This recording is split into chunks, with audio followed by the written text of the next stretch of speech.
your house and you don't know what the fuck is going on in your mind. It's like, didn't I put this shit over here? It was over here. I remember it being over here and I left. They can fuck with you like that. And why do I know this? Because it's happened to me. I am not, yeah, well, you can get an amen. I'm saying this not to be facetious or to come down. Just like I'm talking about the brothers, I'm talking about the sisters. I have watched how they can work your nerves very quietly. Like, what do you mean? I don't know what you're talking about. Ooh, that irks me. See, that makes me want to fire on you. When you do that, and I know in my reasoning that there's something behind things, and my whole nature is for order and for balance, and you are unbalancing my nature, and I know something is unbalancing it, and I can't figure out what the fuck it is. It's too close, so I don't see it, but I turn to you and I'm saying, what's going on? And you say, I don't know. I know something's going on. That's what this is about. Deceitfulness, indifference, apathy. When you use those three together, you can destroy a man. You can take him apart. And it's easy to take apart a man. You know, this famous feminist thing, men, they're such children. Yes, we like being kids. We like being young boys. In fact, the world runs around our capriciousness and the way we do things. In fact, that's what you want to be. Everything we do. You see? So our lives. Now let me put this down for the edification. This is for the omniversity. Sisters have the painful task of recognizing such irresponsibility in men, and sometimes abusive men, physical and psychological. And no matter how much time or how much you think you love this man, you should get rid of him. Okay?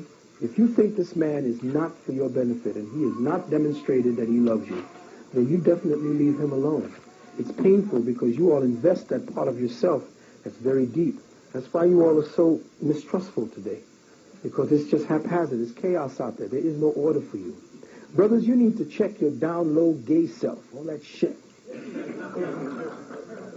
That's for all you down low, faggots, in the closet. I know it's raw, isn't it? I mean, people are going to listen to this and say, well, damn, why he got to cuss so much? Why not? Brothers and sisters, fucking other men while you pretend to be a man is psychotic. I don't give a damn. There's a boundary for male intimacy. It comes from words. It comes from action. You want to get intimate with a man? Go across from him in the football field. Get a basketball and see what you could do with your skills. You learn respect for a man when you are actually trying to better one another, and in that particular interchange, bettering yourself. You ain't bi-curious. You ain't sampling the music because you really got your own beat and you want to mix it with his. You are a raised by your mama, overworked, overbearing, undercover batty boy or batty man who, because your father was missing in action as a child, is seeking that type of masculine affection in a man. This shows that you suffer from arrested development. Arrested development. Yeah, everybody gonna start singing the song. Feminism has helped to bring such men as these out of the closet because feminism overwhelmingly supports gays, transsexuals, cross-dressers, and any other type of psychotic, perverse behaviorisms because they themselves are psychotically mutated.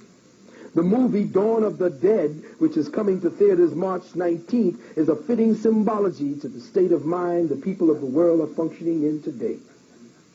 The parasitic elite wants us men and women to be stunted, frustrated, distracted, and confused.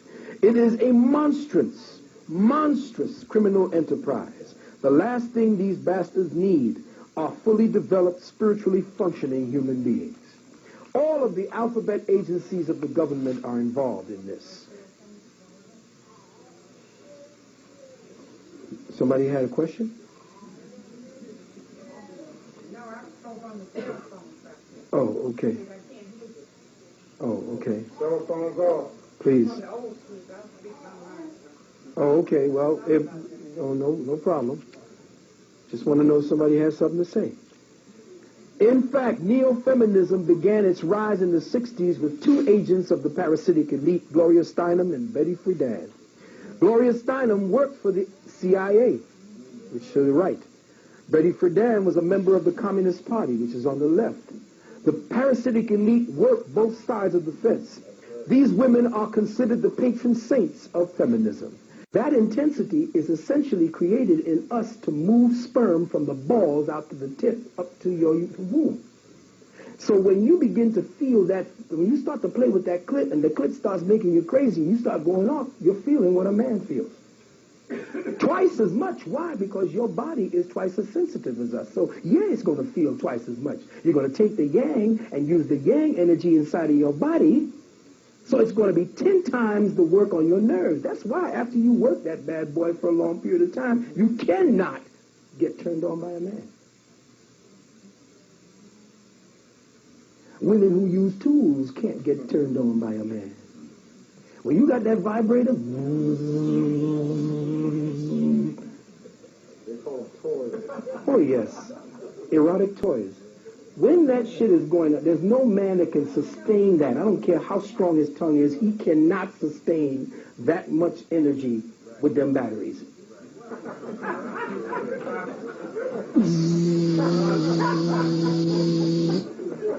It's no competition. It's mechanical. And in that mechanical, you lost the touch that you have with the male because you are raising the male energy in yourself. You're not accepting it and surrendering to it. You're dominating it and forcing it upon yourself, which turns it around so you can't feel the male anymore. All you do is feel the automatic stimulation. You don't feel him. You just feel the end result of what he evokes in you. That interim exchange of fluids and energies and the breath and the touch and the love, all of that is gone. You jump right from, okay, feeling horny, coming back to that point, period on the way. All right, now follicles are growing, blood is rushing to the area, feeling a little antsy. Hey, how you doing? You know the energy when y'all start calling. Hi. Yeah, what's up? I don't know. What you doing? You're feeling antsy now. That's the energy. Now, he's not around. Boom, you go straight from the feeling that will be exchanged. The way that it's a process. Sex is a process. And the reason for that is to protect you. The process of sex is so debilitating to the female that if certain chemicals are not excreted before the sex act happens, it becomes detrimental to the physical body of the woman. That's why, brothers, it ain't about you getting a stiffy and then leaping on her and say, okay, I'm ready, baby, let's go. We got a minute? Go. It don't work like that for the sisters. Brothers, that is so insensitive. See, you start hot and become cold. She starts cold and gets hot. By the time you finish, you think you worked, she can go another hour. The energy is you got to pace yourself with that woman because hers is the I am. She is the am, which means she can keep on going like the Energizer Bunny. If you work it to that point where you nurture the feeling from deep within her, and you got to stir the love. You stir the love, sisters, by surrendering your power. The most intense sexual interchange between man and woman is when a woman submits herself unconditionally. She gives in and says, take this body. I am not resisting. That is it. Have it. It's yours. Any kind of control on it, you lost it altogether. Sisters, if you try to organize it and say, well, listen, just off to the left, and that's because you think that the ancestors been telling, the feminists been telling you, okay, tell him he got to do it this way and he got to do it that way. You start instructing a man, that shit goes down. Fuck that. If you start instructing him, he will feel that he don't have the ability to dominate. He don't have the ability to take you the way he knows he should. And brothers, learn how to take a woman. See, all of that is, all the shit you talk with your friends, that bullshit, Matter of fact, here, brothers,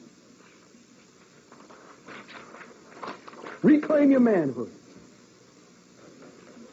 How do you reclaim your manhood? When you're in the bathroom, you're supposed to clean your ass. Wash your ass.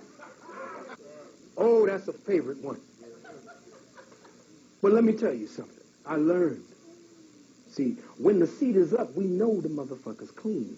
See, women who don't put the seat up and ain't accustomed to putting the seat up, when they be shitting, them splatter get all over the bottom, and you want us to put our hand down there and pull it up?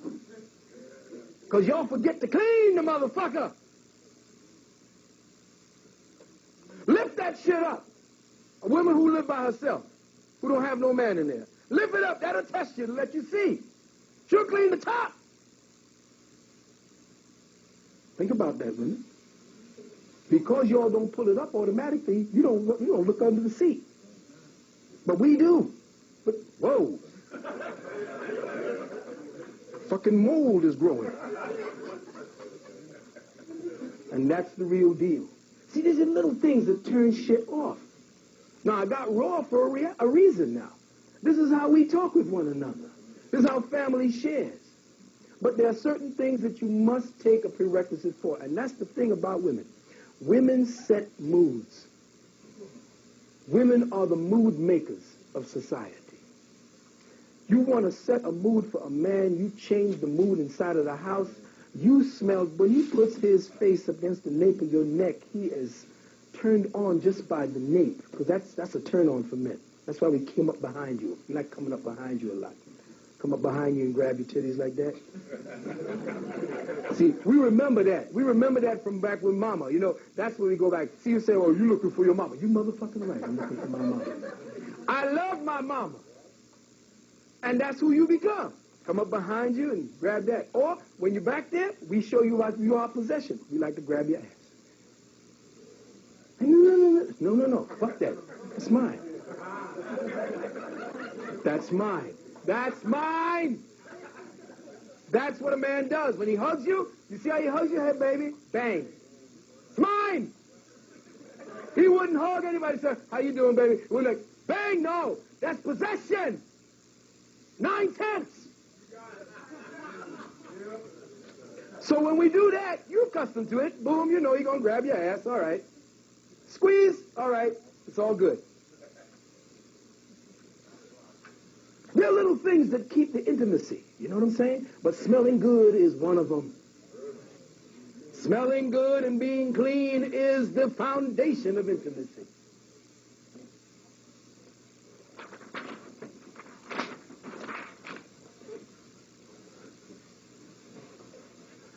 Brothers, approach with confident masculinity that is non-threatening. This appeals to a woman's higher gynic instincts. When you are confident, strong, and you exude masculinity, she's melting. She's doing everything she can to stay focused. She's sensing your animal magnetism, your strength. She's pulling your strength at you. The conversation is secondary. She's feeling you. And how you come to her with respect. See, the thing is, a faggot doesn't know how to approach a woman.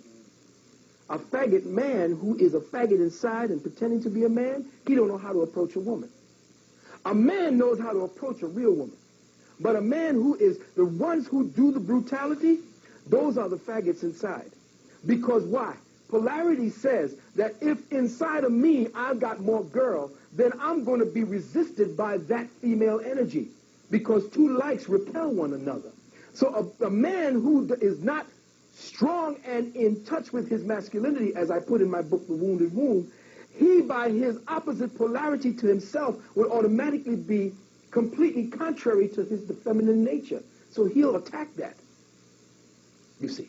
So a man knows how to approach a woman if he's respectful, and a woman, being receptive, knows how to deal or knows how to gauge if it's a man.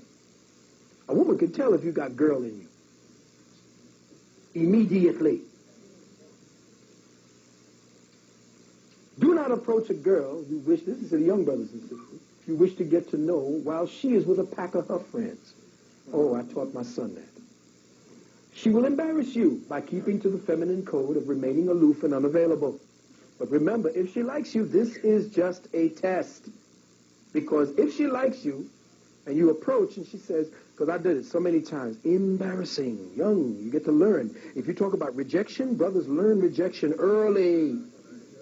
You sisters teach us rejection. Some of us don't know how to handle it. Bitch and all that shit, that's because you don't have a father to teach you how to be with a woman. There are ways to speak to sisters. When you speak to her, you speak with respect, she'll respond with respect. If she doesn't have that particular mental acumen, move on, because she wasn't ready for you anyway. So as you're looking at it, you never, when the pack of girls, see the girls go out together for security. There is an automatic ring pass not. There's a fine one in the middle of that patch, and you say, damn, I want that girl. Brother, you thinking, oh man, she got all her friends and they're talking and they're looking. Know that they scanned the room and they already know all the men that's in there. They know which one was cute, and they say, okay, well, if he comes over, no, I ain't going to say to him, that one, make sure he don't come over here. You make sure he goes. They already got it. Tacticians. They're waiting for you. They position themselves in the places so you can see them. Now you, like a fool, think that you can just walk up. No, they won't allow it. No, what do you mean? You never approach a woman like that. You've got to catch her in places where she is amenable to being approached. When she breaks off into the halves, say there's 5 or 6 of them, and they break off into twos, then you're now becoming available. The tactical. Oh yeah, it's all about this is the game of love. You learn it, maybe too late, but you learn it. You get all the bruises from it. I didn't give a shit. If there was a pack there and I wanted to see, I'll go right there. Embarrassment? I don't give a shit. Thank you very much, sisters. Thank you. Didn't want to dance? Fine. You know, my manhood is secure. But if she does this, if she really likes you, she'll find a way to position herself for you to talk to her again. And if you're a man and you sense that, and you can pick up the signal, I'll tell you what is a signal. Check this out. Brothers, female energy. She's sitting there. She has a drink and she's scoping and she's looking like, I'm unconcerned with everything going on in here. I'm just here to be seen and to be adored. I look good and I know it. You may approach, but if I don't want you to approach, I'll let you know. You position yourself across from her. Here's the test. A woman has certain actions that she automatically will give you. You don't know it because you don't know the signals of the feminine energy. When a woman is interested in you or not interested in you, she has a drink in her hand or whatever she is. You look at her, she looks at you, she's looking away like this. She ain't interested. If she is interested, she looks down. That is submission. She has given you permission to approach. But you don't know shit. It's like, well, damn, should I go? Should I go? And she's got to try to keep cool. Come on, motherfucker. Damn, you didn't get the hint yet? But we are not, see, we don't know that there are certain subtle signals that women who are about subtleties. That's why they look at you up and down to see who you are, you know? And that thing about the shoes, that's real. That's to see whether you could take care of them. My mother said, if his shoes look like they've been working in, that's the one you go for. The nigga with the clean shoes, you don't want him. See? That's because that nigga lazy. The other nigga work for a living. That's why these brothers don't understand when you start dealing with these shoes that don't look like you work. That's a female thing. Because if you got a damn Timberland that's a goddamn construction work boot and you don't have a scratch on it, that means you ain't good for shit. Because to have a work boot means you gonna work in the damn thing. You got a scratch or a scuff on it, you go buy a whole other goddamn pair of Timberlands. That's some dumb shit. That's some female shit. So when I see a nigga there with shoes that look like he just walked in, put the motherfucker from the display on, and he's walking down the street, there's nothing ruffled on him. And he's walking the streets clean as a mother. I say, wait up. He don't look really like a mannequin. The tag is on it. Even the sole is clean. He washes the bottom of the motherfucker.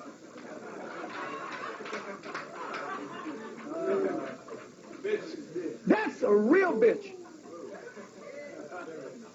Holy shit, a goddamn work boot that you don't work in. Oh my God. They don't bend the shoes. You can't bend the shoes.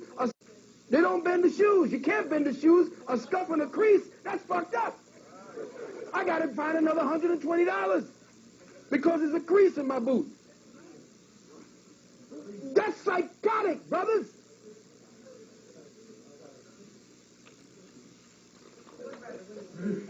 That's some sick shit. I got something for you. Y'all ready? Yeah. What the fuck is this?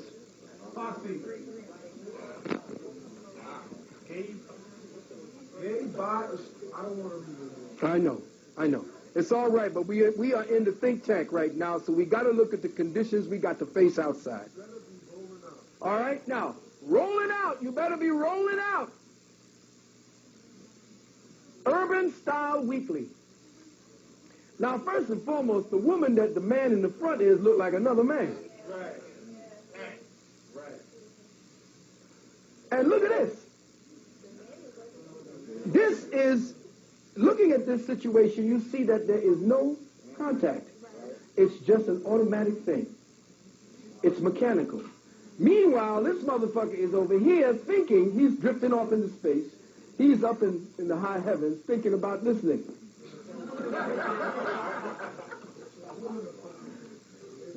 See, these women are focusing it on me like, help me, please. I am with a faggot. Somebody. And I know this got to be some kind of transsexual. This ain't no motherfucking woman. Yeah, look at that. Hairy armpits and shit. I ain't got nothing to, no bad with it. You know, but come on, goddamn, it's hygiene it's called. Gay, bi, or straight. Defining sexuality today. What do you mean defining sexuality today? Sexuality has been defined from the beginning of I am.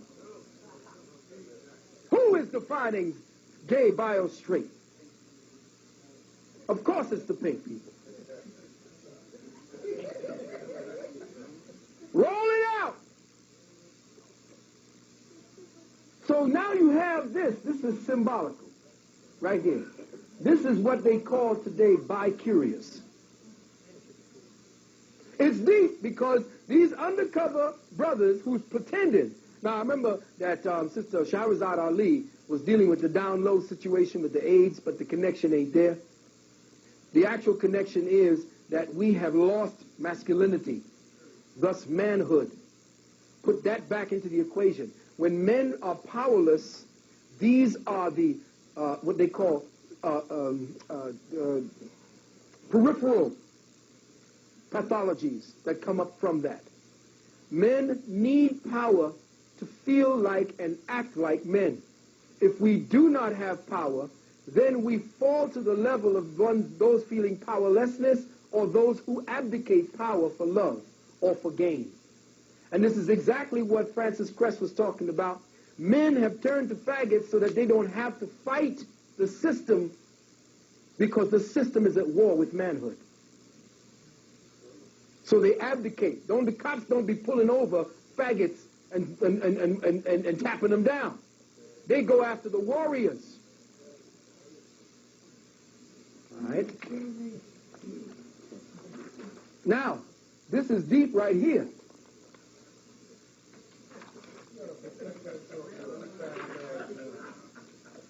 Now listen, look at what they say here. It's not just a kiss. Why the modern woman is left in the lurch. We know why the modern woman is left in the lurch. We studying the situation right now. And it says here, I was just about to launch a drive to repeal the 19th Amendment. A friend who is a historian and a conservative said to me last week, but I've just read your new book and now I guess I won't be able to get much support. He was joking, of course, about trying to deny women the right to vote. But he went on to argue seriously that modern society and culture have been feminized. Now remember, back in 1989, I was saying this shit, but nobody was paying attention at the time. We have been feminized, and that this process is undermining, hello, Western civilization. Now you're hating me because I'm standing here saying that there ain't no men left. Present company in here excluded. Now, unless y'all are down low and y'all fooling the fuck out of me while you're here. Any gay, come on.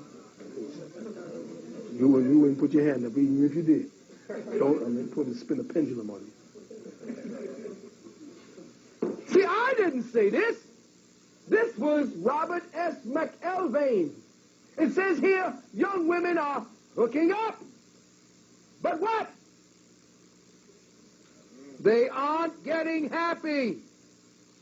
Young women are hooking up, but they're not happy. Why? Because they're not hooking up with men.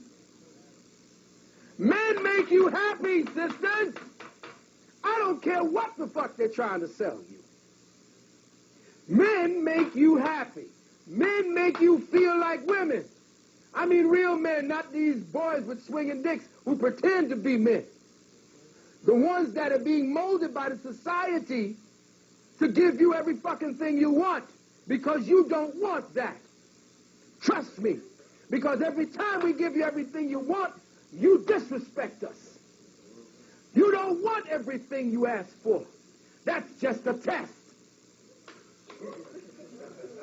That's just a test. I'm not going to give you everything you want. Don't ask me. That's all right. I'll break the motherfucker again. This is the shaft. What's missing out of your schools is dicks teaching. Too many women teaching. Too many accommodationalists. Undermining Western civilization. One often hears such assessments these days, usually off the record from conservative men. A new study produced by a conservative women's group show how mistaken this analysis is. Hooking up, hanging out, and hoping for Mr. Right, college women on mating and dating today. A report commissioned by Independent Women's Forum, all feminists, all from the Rockefeller Foundation. Having casual sex with no hint of commitment, more and enjoying it less. A woman must feel commitment for her to enjoy sex. Try just dealing with a booty call with a woman who's sick and tired of just the dick. They'll tell you, well, I don't feel a commitment. I've done it your way, and you have not shown me what it is that I need to do or you need to do. You're not giving me any further instructions. All you're doing is bending me over or kicking my knees behind my ears. I'm over with that. I need a commitment. That's what you hear from me. I need a commitment. And you go, oh, shit. Why? Because you've been taught not to take responsibility. Remember, the master said, all you got to do is just fertilize that cow, and I take care of what comes from it. See, they done trained you, brothers. Just deposit the sperm, the byproduct of that, I take care of it. It's my property anyway. Women are not getting happy. What else are they saying? This is a young man's dream world. No, it's not. It's not. It becomes unhappy. Women to women, women to women. Oh, I want to please every woman. No, hell no. It becomes crazy after a while. If you don't commit, you want to be a polygamous relationship, you got to commit to the woman that's in that relationship as if that's it. You've closed out that circle. Otherwise, you're just susceptible to anything. You're just a pimp with a corral. If you are dealing with women, you have to understand and understand that they are planets, and every planet has a season that must be dealt with. As that world turns around the sun, and as it spins around the sun, it changes its sides. And if you don't understand each side, so you understand all four of those seasons that's in her, then you just got a wayward planet that's going to completely leave your orbit and find another one. Know that as a man dealing with polygamous situations, that each woman is an individual. And that the thing is that you can look up and have them love each other as sisters, not as sisters. I'm not talking about that. I'm talking about sisters who care for one another, who care in the way that they care inside of them for the other girl to be happy. In other words, that's the nature of a woman, to want to give happiness. If she wants to give happiness to a sister, and you are the point of, or you're receiving that happiness, you're the luckiest man alive. Because with a woman's love, understand and understand that is a commitment. That is a surrender of her power to you. When a woman loves you, she's surrendering power. If she wants to get next to you and she says, this is okay, I'm equal here, we're going to share this power here, you'll do this, that's bullshit. What she is actually dealing with is a business merger. And what happens is, it turns out to be you being bunked up with a college frat mate. It is not a commitment. What happens essentially is that the man, when a woman is equal and she feels that, she wants to be equal and independent, he in his nature becomes redundant. In other words, he has no necessity in that relationship. His necessity is to be empowered by his power.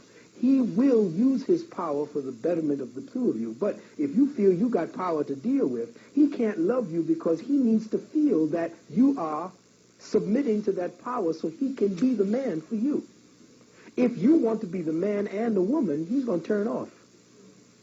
And then that's the man that says, fuck you, I'm going to find me a woman. And she's the one who calls up and says, well, you can't imagine. I didn't even know he had this other woman. Well, check yourself. A lot of women complain about what men do, but they don't know what they're doing to the men to make men do this and that. If you are a woman, I'm telling you, if you got a good man and you see those qualities in him, surrender that power to build him up so that he can be for you. You don't understand that power. You've been taught otherwise, that I am your competitor and a predator if you don't do like I say. No, it's not like that. See what's happening today. There is really nothing new about this finding. See, they're saying there is nothing new about this finding. It is reminiscent of a troubling scene in much less, there's a lot of freedom and everything, and who can go against that? That many women could be against free love is rarely suggested, because women are equal with men.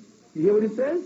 And equality is mistakenly taken for a synonym for congruence, to be a synonym for congruence. The sexual revolution has produced something that would be difficult to characterize as a feminized culture. In fact, what has been happening in the modern world is largely the opposite of what my friend thinks he detects.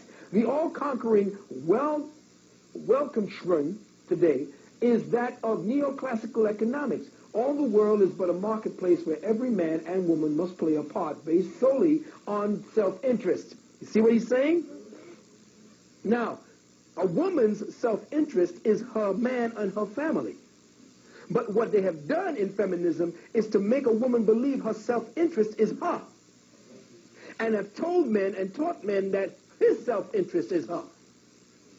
So now she's confused, because if she focuses self-interest totally in herself, that means she's leading by attrition and not understanding why the man is not responding. So what does she do? She goes to other women. And what is this thing with other women? It's this, okay, I have tried to be controlled by men, but I'm taught that to be controlled by a man is a sign of weakness. So to empower myself, I will now choose to be with a woman who pretty much now, as I am, is independent. But what happens to a union like this? It goes nowhere. It becomes essentially a way for the two of them to pretty much just bounce off of one another the same problems that they could solve if they were each with a man. They can't find it with each other. So what they've got is a kind of complacent companionship where they essentially nurture each other in the newfound mentality that the society has taught them. They nurture each other like this. So I look at the situation, I see who's on top and who's on the bottom. So I don't give a fuck if you're a woman looking for another woman, one of y'all playing the men.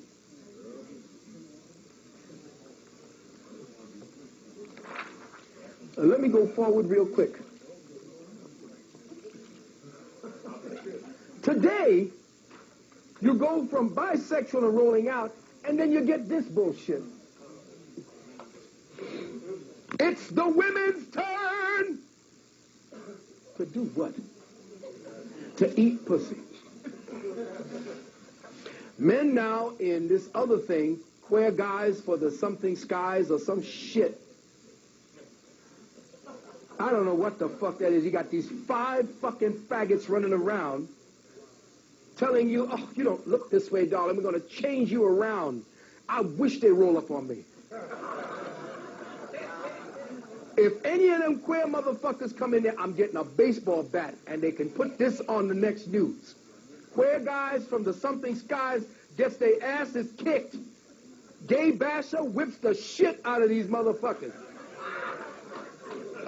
I will beat them senseless. Goddamn faggots coming up there and telling me, doesn't he look fabulous?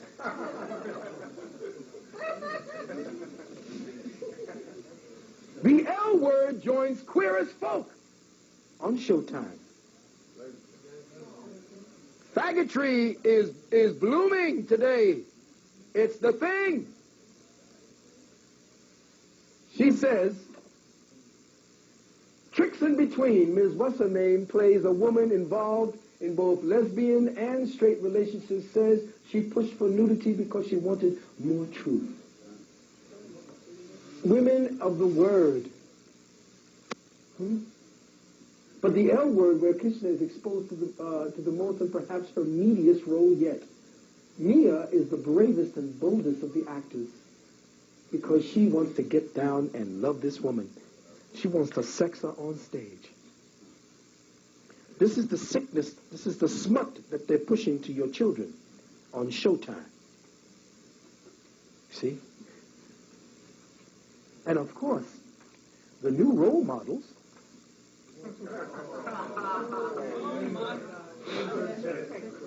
the Flexin' Texan. Flexin' Texans will be well represented when pro card aspirants come after the 23rd for annual NPC National Championships, which is returning to Dallas for the first this year. The women's heavyweight class will be heavier yet. Now, brothers, I'm going to tell you this. If you get turned on by this, you are a faggot.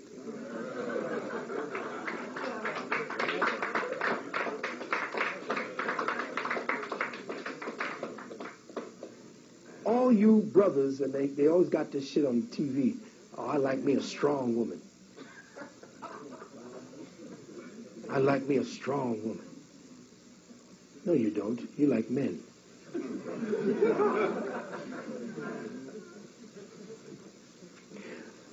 A strong woman doesn't show her strength by being able to bench press 120 pounds. To tell me that she could flex and give me biceps like that. Those ain't real tits. Look at them shit. You can see it's silicone. Look at that shit. Look at that. That's a man. That is a man. She has become overtly testosterone toxic. That is a estrogen-challenged woman. And this is the mentality. See, when a woman is insecure with herself, fearful of men, to conquer men, she becomes a man. To conquer the man inside of her so that the part of her feeling weak no longer has to show itself, she becomes this monstrosity. To protect herself. Because no man has protected her. This is essentially a overt expression of what the women today are supposed to be like. But you know what? Your bodies weren't made for this, so it's breaking down. Fibroid tumors, cysts, cancer, all of the different diseases that's breaking out in 110% has come about specifically because women have adopted this mentality.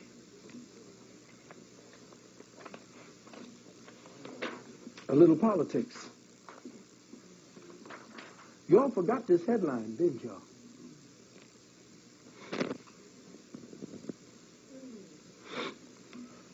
Three-quarters of the British Parliament were supposed to be indicted because they were part of a massive worldwide pedophilia ring that led directly into the White House.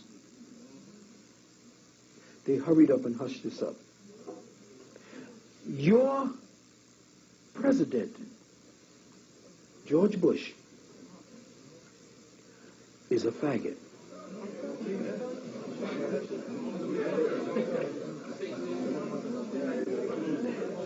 The quiet part that you don't realize is that to become a member of Skull and Bones, you must be initiated by one of the eldest seniors in the school. Do you know who initiated Bush?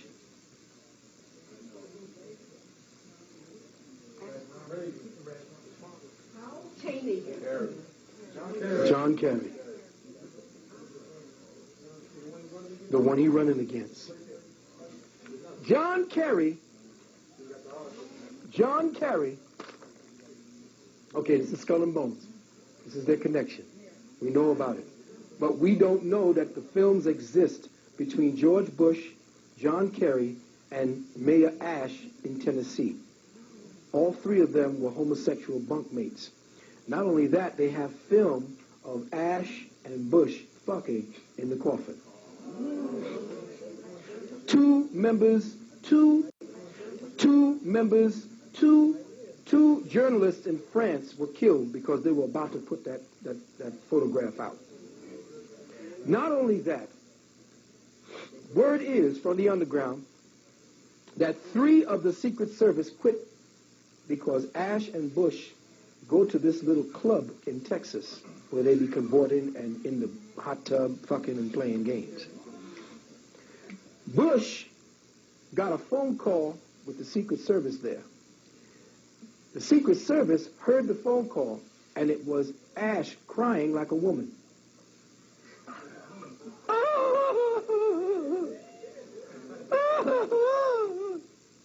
Why? Because he found out he was HIV positive. That's why Ash is in the hospital now.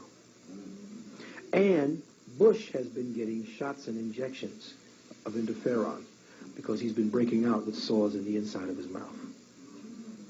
You don't know that, do you?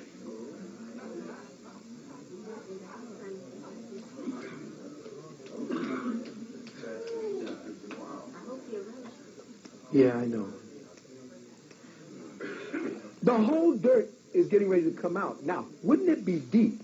Now, let's throw something out there to the think tank. Wouldn't it be deep if they pull out the covers and show Kerry at the last minute being the fag that he is? Wouldn't that be deep? If he did that and found out that he and Bush were fuckmates, to salvage the shit, they would either have to completely negate the election in some way, because they could either blow up a bomb, fuck up the subway system, do something to circumvent the elections this year, and step in with old favorites. Hillary Clinton.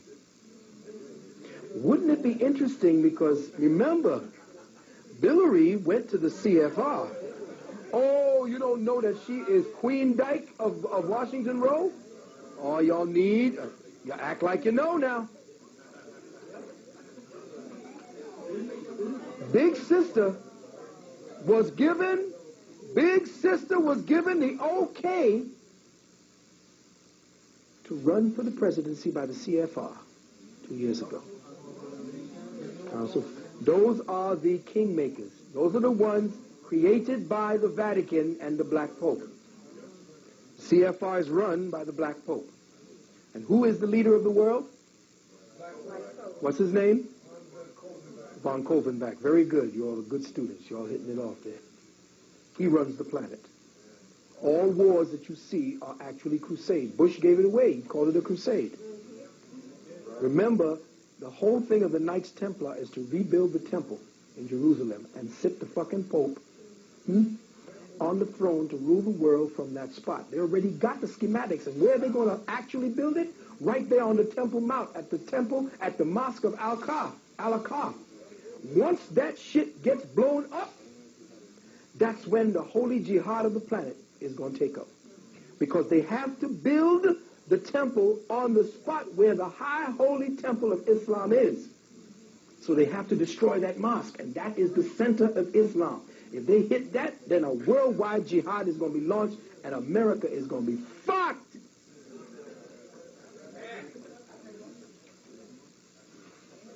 Another scenario.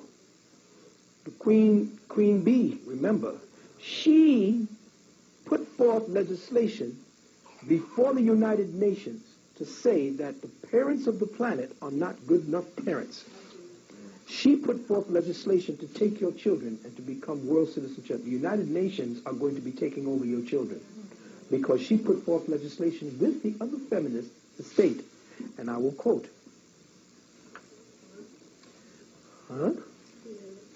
Oh, yeah, Queen Elizabeth and the other member of the royal family. Well, Bush, do you know that Big Bush and Little Bush have joint accounts with the Queen of England? $150 billion account split down the middle. They're related. Remember, were you there at my last lecture when I showed you that Colin Powell is related to George Bush? Oh, you all didn't get that one, did you? Oh, shit. Now, this is not a very good likeliness, but I want you to see this. Look very carefully, brothers and sisters. Her name is Simone de Beauvoir. She is the neo-feminist founder of feminism in the United States. And she said, no woman, she said it right here, and I got it in an interview with the Saturday Review, June 14th, 1975, quote, no woman should be authorized to stay at home and raise her children. Women should not have that choice because if there is such a choice, too many women will make that one. Yes. So feminism is not about choice. It's about destroying masculine authority. Because when you destroy masculine authority, you make good slaves of the rest of the population. You wouldn't allow no motherfucker to come in and tell your family what to do.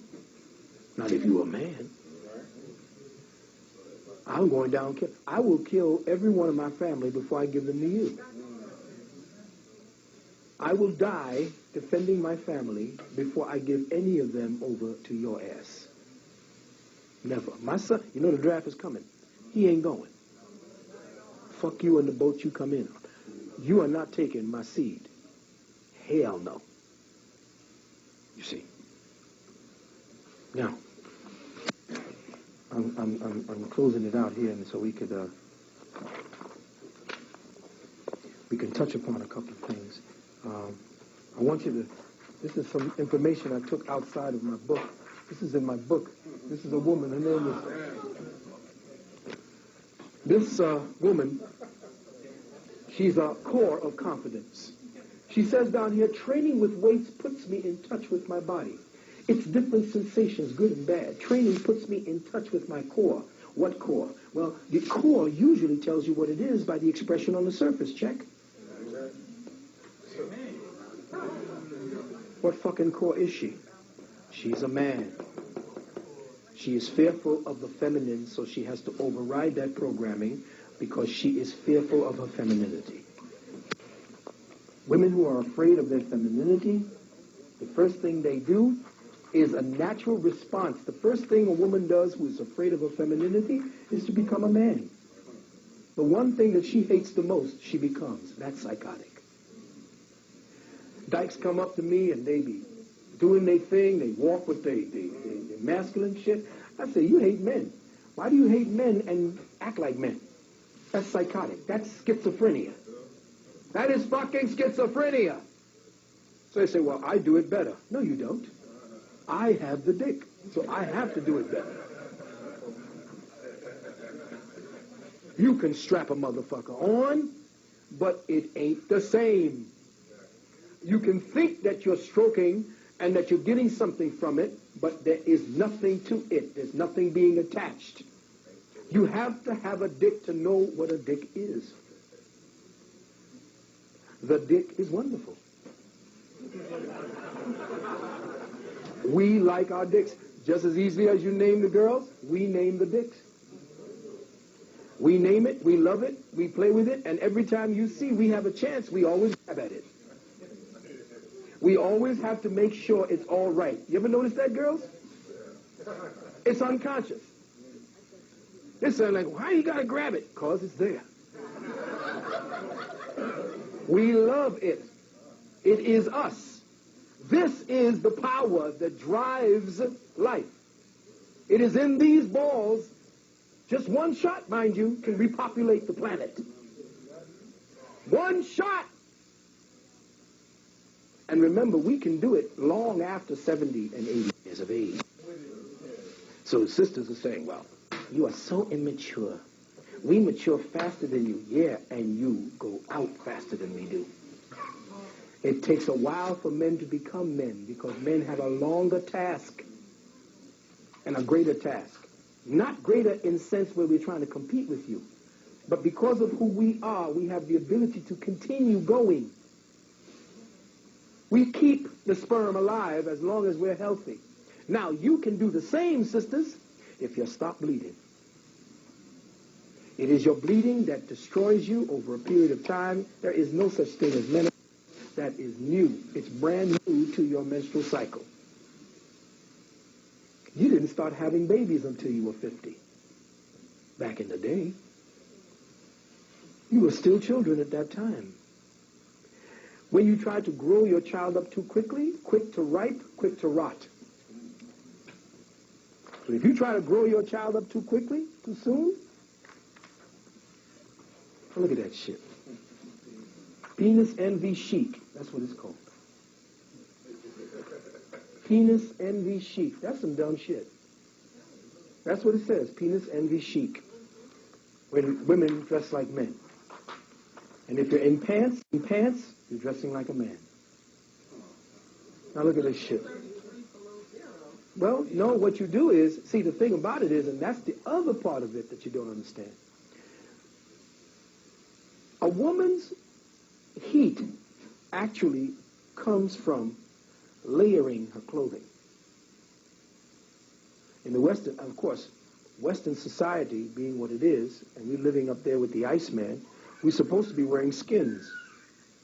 That's why the natives hunted buffalo.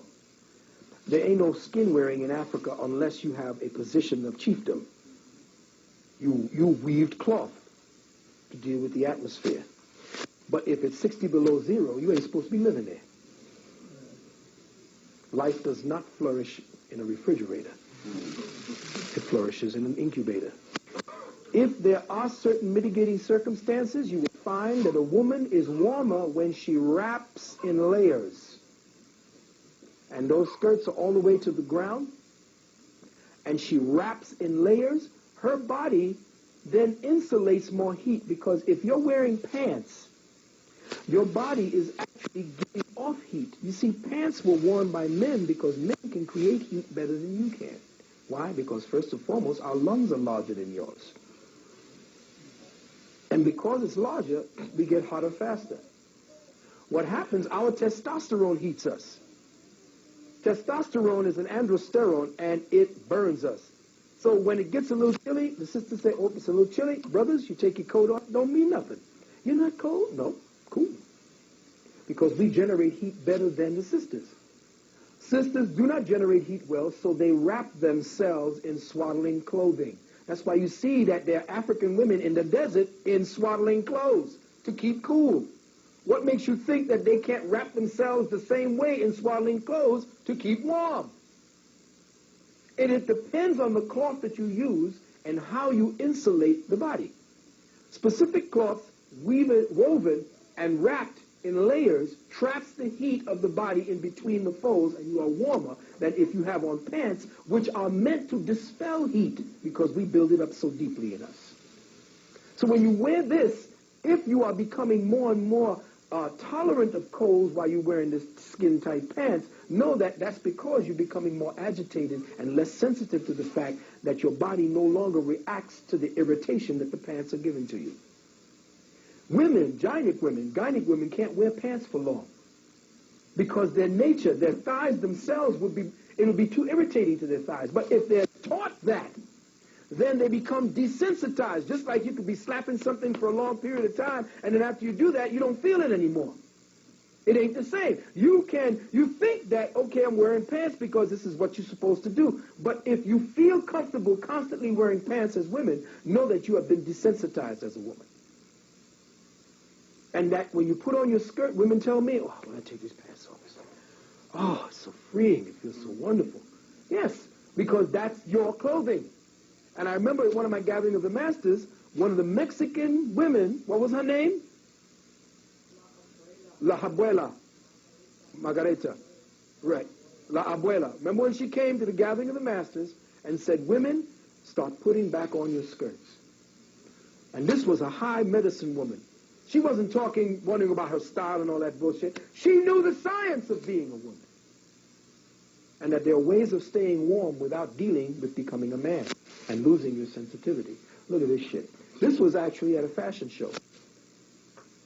This was a fashion show where they were trying to introduce a line for men to be with women. Yes, this is a boy. They were trying to introduce a new line, so that, so now what do you have? On your television, and I showed you this before, you got the women hanging out, and this time you see, okay, on The Simpsons, what you gonna do? It says, what could make Madge go from ironing clothes to pumping iron? He says, she has the six-pack, I've got the keg. Full hour, The Simpsons. Look at Madge. Madge ain't got no more tits. But that's even deeper because when you look at the situation and you think that you've seen it all, right down after Madge comes on, then you have this King of the Hill come on, and look at his woman there. This is in the same TV guide. What are they pushing? Has Luann got what it takes to be a professional boxer? It's not too late to take a dive. What is he saying? He's saying, stop the bullshit. Huh? King of the Hill. Full hour. And remember, this starts. He said this is a full hour. That was a full hour. What are they trying to tell with a full hour? This is a half-hour show, but they made this subject an hour. I'll tell you why. Because what they're doing is they're conditioning us, and this is real because this came right out of a magazine for this. That is a man. Now, here's the deal. This is gendercide. Now, do I bring it to you or do I bring it to you? What they have now learned to do, and this is what they're conditioning the gay population for. The women don't want to have the babies. So what they're doing now is that they're saying that there are certain gay men that they've been dealing with who can actually carry a baby to term and have it removed by cesarean. The baby is placed on an area of the intestines that can stretch to accommodate the baby, so that men can now feel what it's like to carry babies. This came out of, I know, you got to stop, I know that the sensibilities of the men now are becoming a lot more, but you have to see, you're in the think tank now. This is what you're dealing with. Now know that this came out of a woman's magazine. Not only that, Arnold Schwarzenegger did it.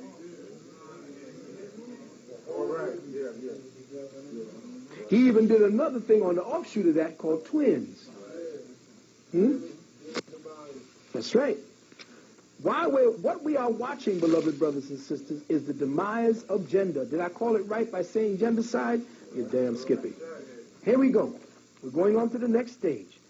You remember this?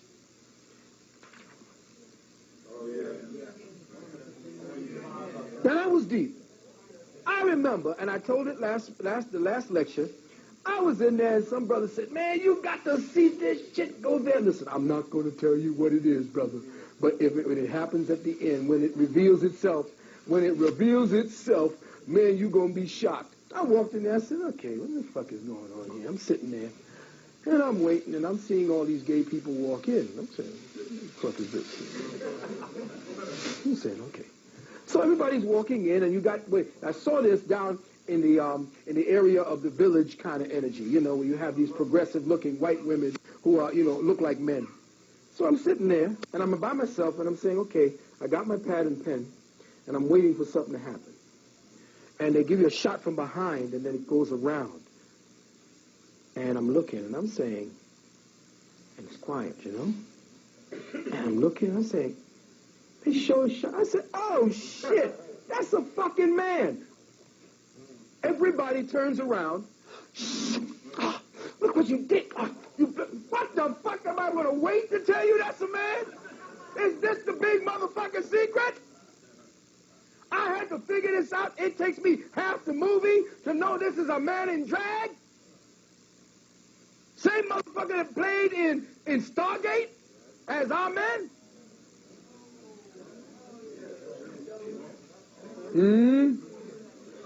I didn't have to wait around till he told him when he came there this man had a swinging dick so he could go in the bathroom and throw up. I knew he was a man. Why? Because I'm a man.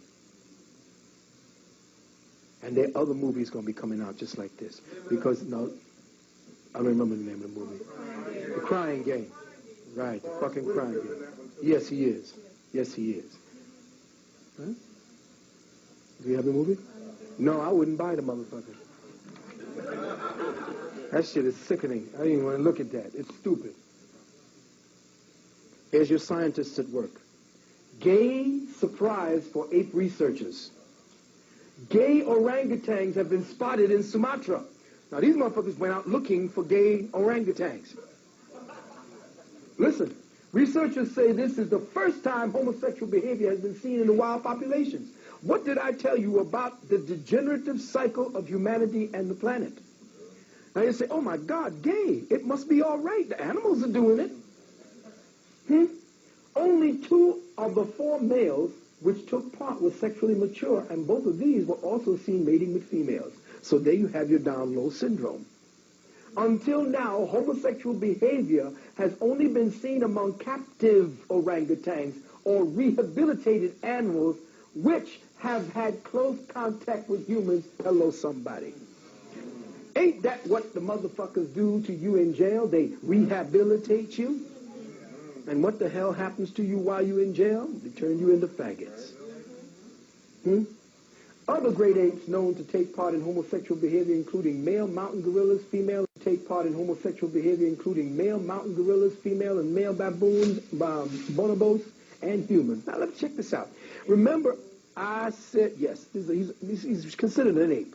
Remember I told you that as an ape, as society begins to degenerate,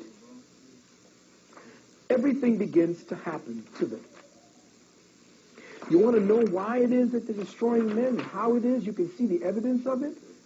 Check it out. Eggs fertilized with laboratory-made sperm. You want to deal with the obsoleting of males? Look at this. A feminist writes, are men obsolete? And she goes on to prove that we are. That today, the technologies are making men obsolete. Remember I told you that men are inventing themselves into obsolescence. I'm going on quickly. And I introduced this again at my last lecture, so it was pertinent for gendercide. I figured I would do this. Sisters, you have orgasm at the touch of a button. Women around the world are being told they can now have an orgasm at the touch of a button. How do they do it? You go down to the edge of the foot where there's a wushu point right there by the ankles.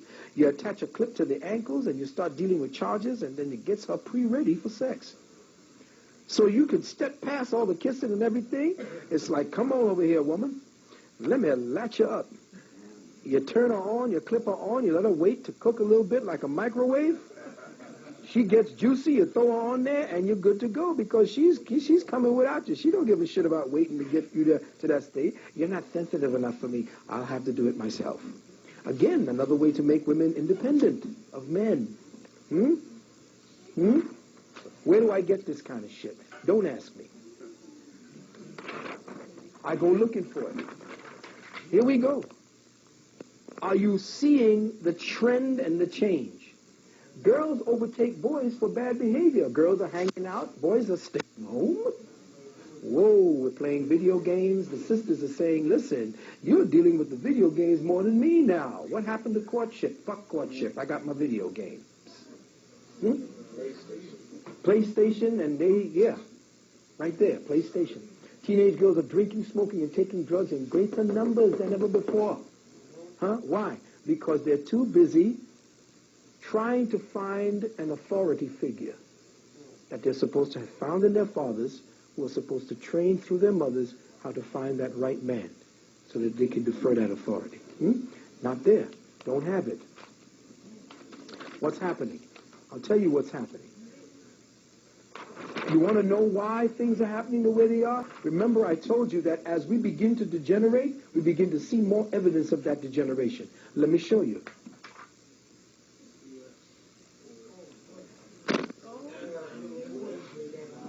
Now, from little boys, from little girls to little boys, the next logical step for this downward spiral of these motherfuckers is to animals.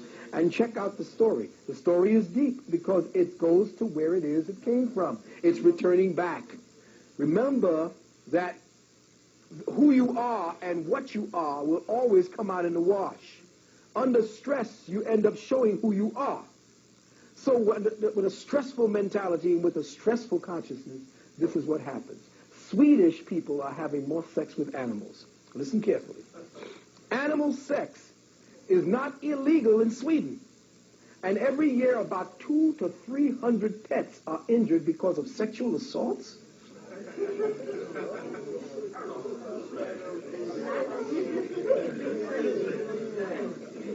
It puts a whole new meaning to George Clinton's, why must I chase the cat? Why must I be like that? Nothing but the dog in me. You are animal.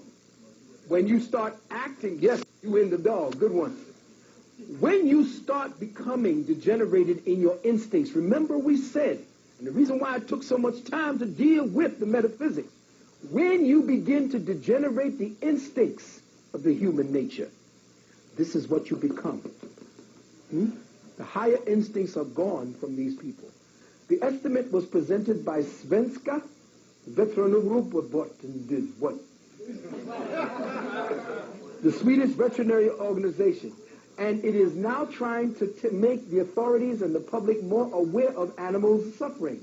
The organization claims the problem has increased during the last couple of years, even if most people are unaware of it. We have seen an increase since 1999 when child pornography became illegal. See, this is where it came from. Said John Beck. It appears, in other words, as there are some people who have replaced children with animals. In both circumstances, it is sex on defenseless individuals. The injuries inflicted on animals after sexual assault are the same character as those children get.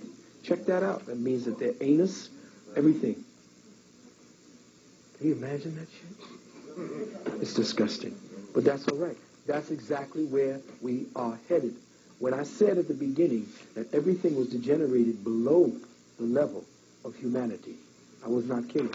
But then I told you that if you're saying homosexuality is real and that it was natural, then why is it that the animals are only becoming homosexual after they become exposed to pollution? Pollution changes the sex of the whales. So if it's doing it to the whales and the baboons and to the apes, what makes you think that it's not doing it to us? That's the deep, dark secret. The fact that they have estrogenic materials in this society that's fucking over the males, who carries the characteristics over in his children, is why we are creating all these homosexuals are coming out of the closet today. They don't know why they're coming out. They don't know why they're appearing, but they're appearing for a reason. There's always a reason. Male whales, dolphins, and seals are the latest animals to show of developing, check it out, signs of developing female sex organs. As a result of pollution, scientists say. A wide range of animals also domesticated hermaphroditic traits in mollusks and the polar bears. Check it. There is now increasingly convincing data about marine animals. Listen, people. Otters, whales, dolphins, and seals that seem to be suffering in some cases, in some areas, the syndrome of feminization. Yes. Now, understand and understand, if the animals are suffering feminization, what makes you think that this crazy shit that we see happening here is not based upon a planned orchestration to destroy the masculine principle and thus the family principle? Because if it is changing everything into a feminine, that means to destroy the male is to bring everybody under the female rubric of functionally what the male does, are dangerous because they become privately empowered. A man is about being privately empowered, not a woman. They know too much and know how to find out what they don't by themselves without consulting experts. Who consults experts? Women. The cryptic attack is against the masculine principle, beloved. And this is no, denigration or attack on the feminine principle. This is to speak about where the attack is being grouped. Brothers and sisters, let me give you a secret, sisters. Let me show you a little secret. And then we're closing out for a quick question and answer period. Beloved queens, beloved sisters, goals of femininity became part of the education of millions of girls.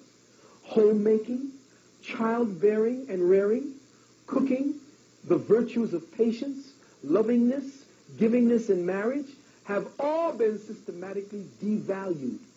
The life of male achievement has been substituted for the life of female achievement.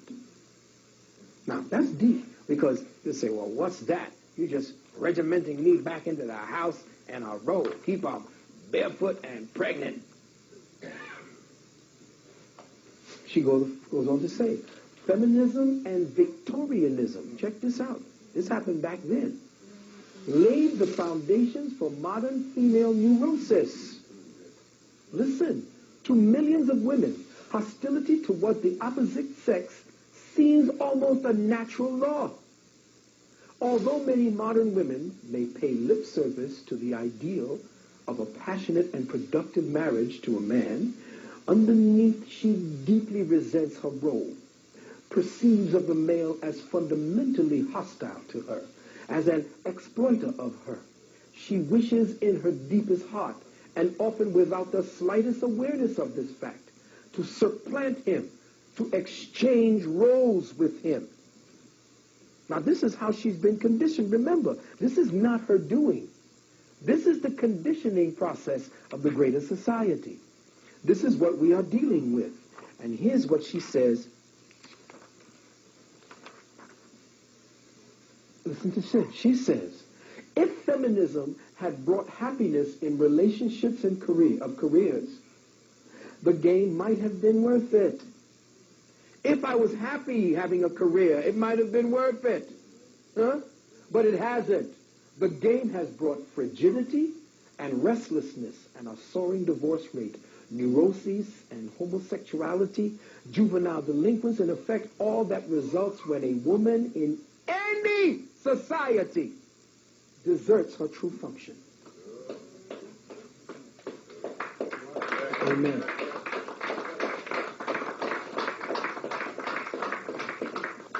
Very true. And then she closes it out. And she says this, I quote, A woman who mistrusts her mate or her husband's love, and as a consequence, her own femininity, has a difficult, painful, frenetic approach to life. She is at war with herself. Check. Understand, Queen, that who you are so important to the equilibrium we have spoken about. That equilibrium is intense. It is not a coincidence. Everything about you, everything that you are made of, the very nature of your body, the way that your body is structured for tenderness, the way you feel so soft. I marvel, brothers, bear me out. You ever touch the female skin? You feel skin is like all hard and rocky, got ripples and shakes. They like that. But you ever felt the softness of a woman? When she hugs you, she's hugging for strength. But when you hug her, you feel that softness. It's like, damn, how can something so soft be upright? It's supposed to be like in a puddle or something. She's so soft. It's like, damn, you were made like that for a reason. Because you are my opposite. You're there to calm me down. When I hug you, my whole temperament goes down. If I'm yanged out and I'm feeling yang and I'm softened, you soften me up. That strength is translated. You are giving me power by your surrender, by your submission. You don't understand that. And once I'm empowered, you can give me anything, demand me anything. King Kong who? Come on, motherfucker. You do that for us. And whatever it is, we'll bring you back his skins. That's how it works.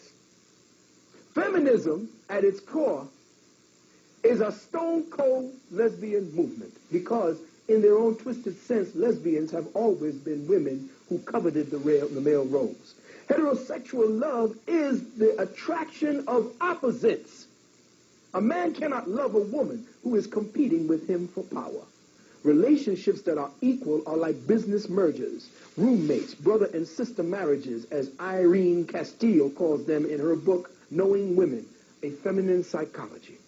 Such relationships cannot achieve the deepest level of intimacy as when the woman surrenders her will and her power to her man, and man in turn bestows upon her his wholehearted, deepest love in response to this trust that she gives him. Sisters, you are by higher nature hypergamous, which means you seek men of higher status than yourself. By nature, even a dyed-in-the-wool heterosexual feminist, which is an oxymoron, can only love a man who is more powerful than she. The gynic feminine woman is a magnificent gift from the Most High Creator, the Most High I Am Creator. Bless you for being the gynic woman that you are, because without you, I'm fucked. I got to beat a woman like he has to beat his woman with a club before he can drag her to bed. I don't want to fight you like that. I want to possess you. I want to take you. I want to grab you up, make tender love to you. I want to take your leg and put it where I want to put it. So you got to make sure that leg can go there. You know what I mean? Sisters, when you can't, start to working out. Because you're supposed to become pliable. I'm supposed to throw you up in the air the way to do that pizza, rip you around, bring you back down, and then put a little bit of that sauce on you, and then heat you up again and spin you around. And you like it because that's when the man, if he is possessing you, he feels that. His muscles, his whole testosterone things come up. And when you touch him, he's like hard as a rock. And you say, oh, my God, look at this monstrous man I have in here with me. This is a man. I just have to be just go ahead. Just go ahead. Go ahead, then. And we're getting stronger because the more you surrender, the stronger we get. And you're getting pleasure in your surrender. And we are getting pleasure because it's not just the getting the nut. It's the feeling of dominating and possessing, and this is mine. All mine. Mine. mine, mine, mine, mine. Mine! That's what turns me on. And I can hold my nut for an hour if you make me feel that way. But if you don't make me feel like a man, all I'm going to want to do is the mechanical. All right, I got to get my meat wet real quick. Okay, that's it.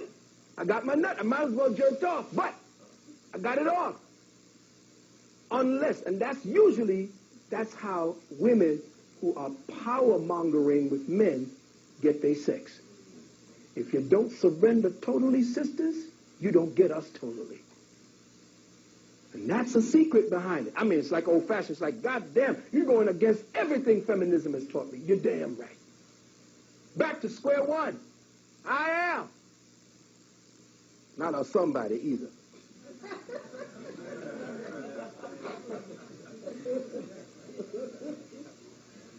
The Gynic woman, again, is a magnificent gift from the Most High Creator. It is through her sacrifice of self for love that earmarks her for greatness. A woman's greatness is seen in the family that she raises. That's why she is the most precious thing. You can't talk about my mama. Man will kill for his mama. Because there is something invisible in your home. When you walk into a home that a mama is happy and she's got a home, you walk into a home with mama that's cooking, the smell. And that's why I remember we had mamas and daddies, as pathological as it was. There was mama and daddy in there. But there was a smell. You know, black people home always had a smell in it. In the book, The Psychology of Women by Helen Deutsch, get this book. She speaks about this. In fact, in the highest philosophies in theology, highest theosophy in theology is self-theology. Highest theosophy in theology is self-sacrifice is the quintessential key to ultimate transcendence? Isn't that what you go into the priesthood to do?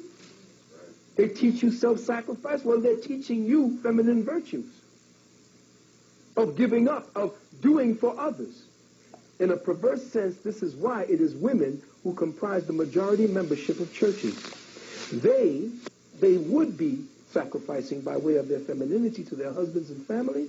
They are sacrificing to Jesus and to the pimp preachers in the church. Beloved, the overwhelming majority of women-only achievement, fulfillment as mothers and as wives. The overwhelming majority of joy comes to women when they become mothers and wives. In their heart of hearts, they know this. Because most of the women up there in that place called Korea, they're not happy. And I don't care how much shit you go through with your children. Oh, man, I need this. Oh, could you change the... That's all part and parcel of it. It's the good and the bad. But when you look at that child's face, that's yours. And when you see that woman cradling your child, that's your child. And she's nursing your child. Ain't nothing like it.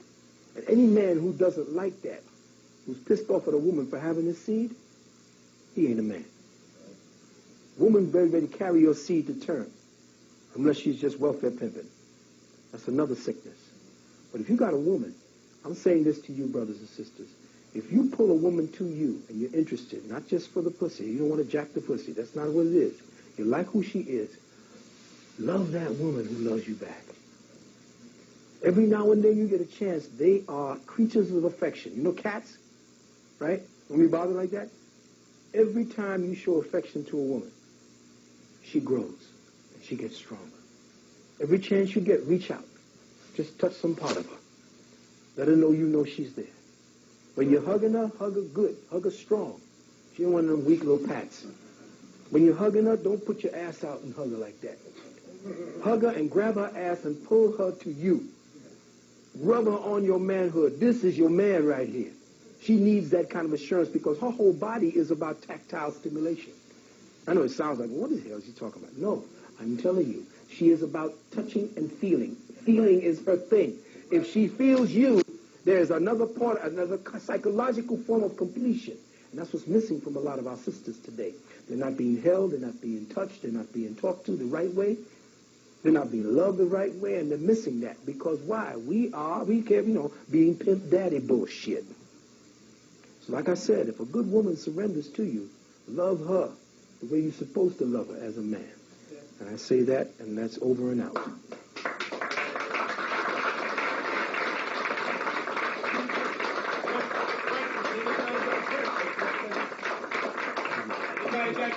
Sister got a question there? Okay, thanks. You talk about women should wear pants, right? Now, is pants like... Is pants a European derived invention? You know, something that I guess we wouldn't have had unless we came over here and they invented pants. So if it is, then I guess what I'm saying is would pants not really make a difference? Because I mean it's something that they made and it's off anyway. Well, that's a good question. The pants were always masculine clothing. The ancient Kemetic walls, and we only see men that look like they were wearing skirts. This was at a time when we look at Kem today, we were watching a society in decline. Men took their pants off because the radiation at that time was so high that they needed to wear clothing that defrayed and diffracted that. You see over here the people that they call the Native Americans. There's no such thing as these Asian Native Americans. Those were Johnny-come-lately. Native Americans look like that sister that's sitting there right there. And you. We wore tassels. You ever watched them where they wore the tassels? The tassels were the way, and this is the science behind tassels. It deflected static electricity. The movement of the tassels kept static electricity off of us, so that it did not build up inside of the body to create disturbances in the organic flow of the energy. There was a contact with the earth. You watch the females that they wore the skirts. The women, even then, the natives never wore no pants. Those were males. You saw the males put them on. They used to have one part of it open with the loincloth, which essentially is a throwback to the time when we were the Masons. Native Americans are wearing those aprons, because that's who they were. Those are the ancient Kemites. Okay? So male clothing is designed, as you see in my book, because as the environment began to degenerate, we began to do things to ourselves in order to accommodate a balance or an equilibrium within the affected environment. So in Africa, you would see them scarify. You see this trait that they have when the sisters and the brothers would be scarred. Do you know what that was for? It was not only vaccination. When you initiate, the initiation actually, they put it into initiation. Remember, these initiations had scientific functions as their basis. It didn't just happen.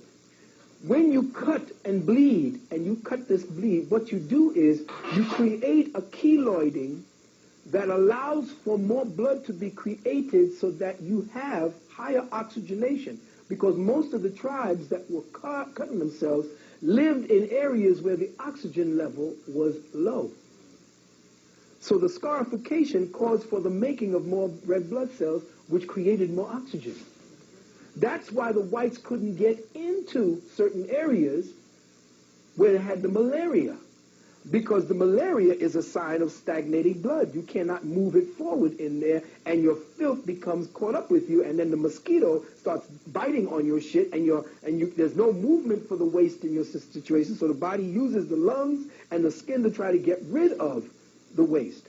So the clothing we wore, the decorations we had, the things that we did to ourselves were to adapt to the pathological conditions the earth were in so that we could survive. We could strike the harmony within. That time when we were wearing the clothing that you were reading in the book, when you talked about how we have this ritual, going back to rituals, how the men, at the time they reached 12 years of age, they went through the cycle of cutting off the prepuce in the front of the thing. This was done at 12 years of age, not the way they did it today at 2 and 3 months or even earlier. The reason for that was, at that time, for you to become a man, you had to pull the hood off. You notice that when you go into the monastery, they put the hood back on. That's the symbol of returning the prepuce, which is returning the feminine part of you to balance you off. You ever watch the monks with these big hoods?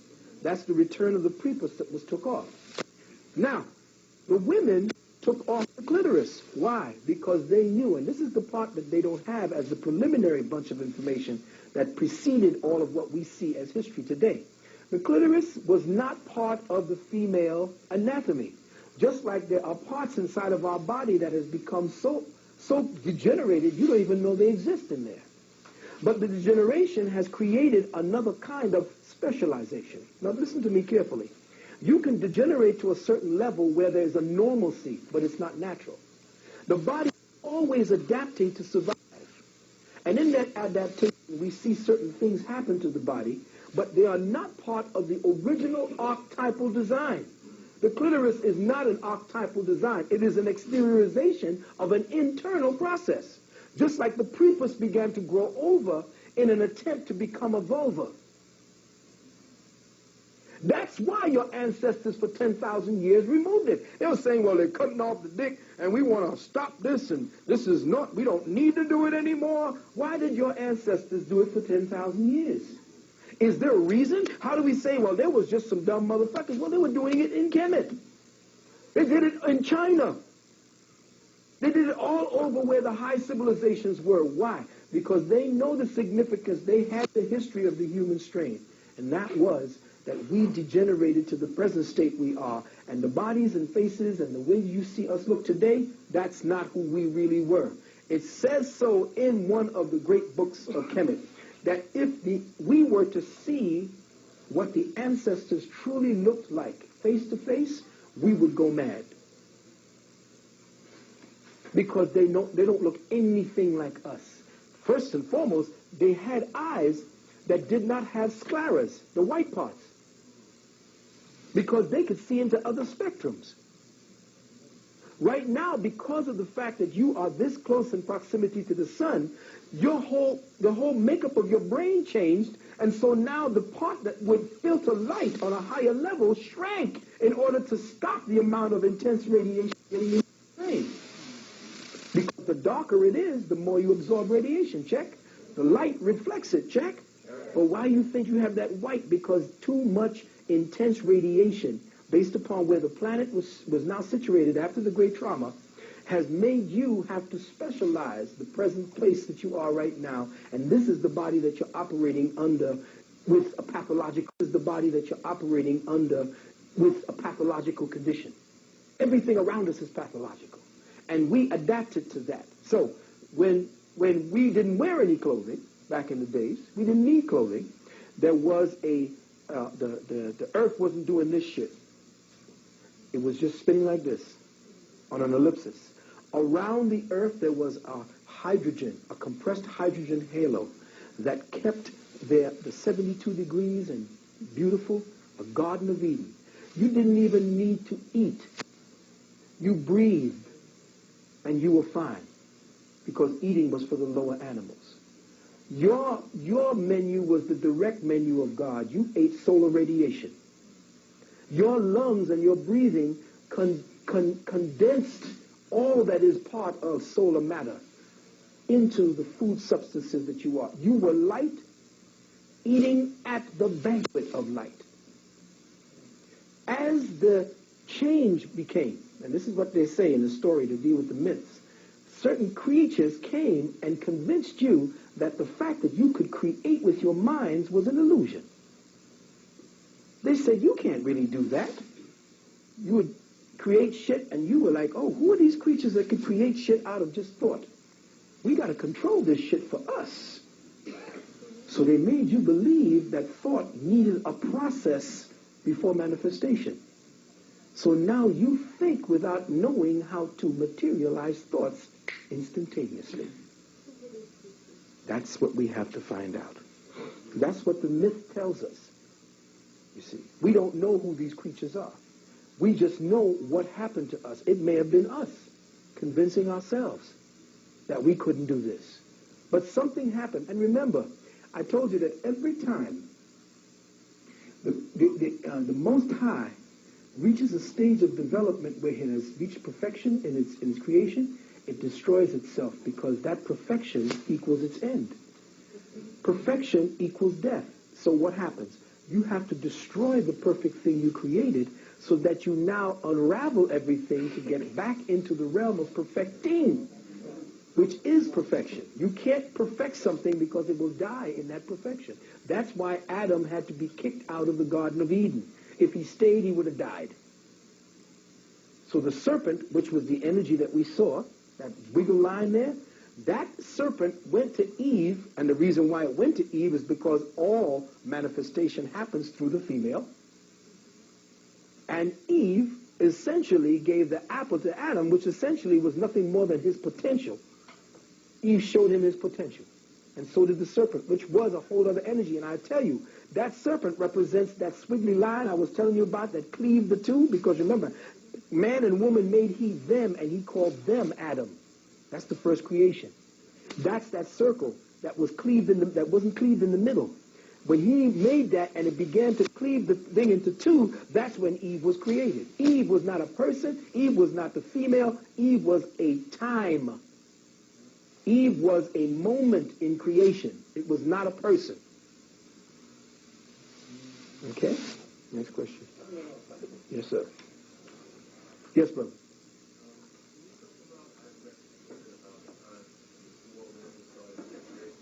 Mm-hmm. The menstrual cycle, women say, is a time of power, and it's not. It's a time when power is being exhibited. Well, I can only, again, when we are looking at the secrets to what happens, we have to look at the human body as the temple of the Most High, and we have to conjecture from that, how would the Most High create a temple in its own image and likeness? Would it create a temple that loses its nutrients every month? Would it create a temple that was destroying so much of itself that in 1 year's time, some women bleed the equivalent of a whole human being? Would the Most High create an entity in its own image and likeness to imitate that? No. So what we must do now, as scientists, is to see how the Most High would operate in its creation by going to the source, to deal with the unmanifested, to understand and understand metaphysics, to deal with the realm of cause before you can understand the realm of effects. The realm of effects cannot be understood unless you go to the realm of cause, because all effects are nothing more than reflections of the activity of cause. So studying cause lets you know that the causeless cause, that which creates, would never create anything unlike itself. Not unless something happened to the creation to show you how the equilibrium factor works to bring it back into balance. So if the menstrual cycle is an attempt for the female to bring herself back into balance, it shows her that by her activity, she must now change whatever that energy is. She must now focus what it is that's in her body. Why is she feeling the way she's feeling? What is this sense of loss that I have? Why do I have to lay down? Why do I feel miserable? These are not natural. They're normal, but they're not natural. So at a time beforehand, a woman did not need to bleed in order to be fertile. In fact, mind over matter must have worked to an incredible degree, because I can sit here, close my eyes, and think about the most exquisite sexual experience and get a woody. Am I having the experience? No.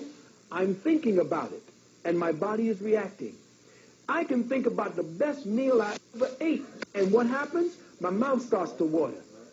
Immediately, my body reacts to my thoughts. Well, just imagine at the time, back before our pathology became so evident, the ability for mind to be operated through thought in direct synchronicity with the I am, so that I translate thoughts immediately and say, if I wish to propagate, then austerities take place. The sisters were circled by the elders, and she was told what to do to activate that seed, to cause her ovaries to go into the luteum and to explode, because it's very taxing. Do you know that every time a woman excretes an egg from her corpus luteum, that is like a damage. And every time she does that, this is why they found out an overmenstruating woman ends up having cancer of the uterus.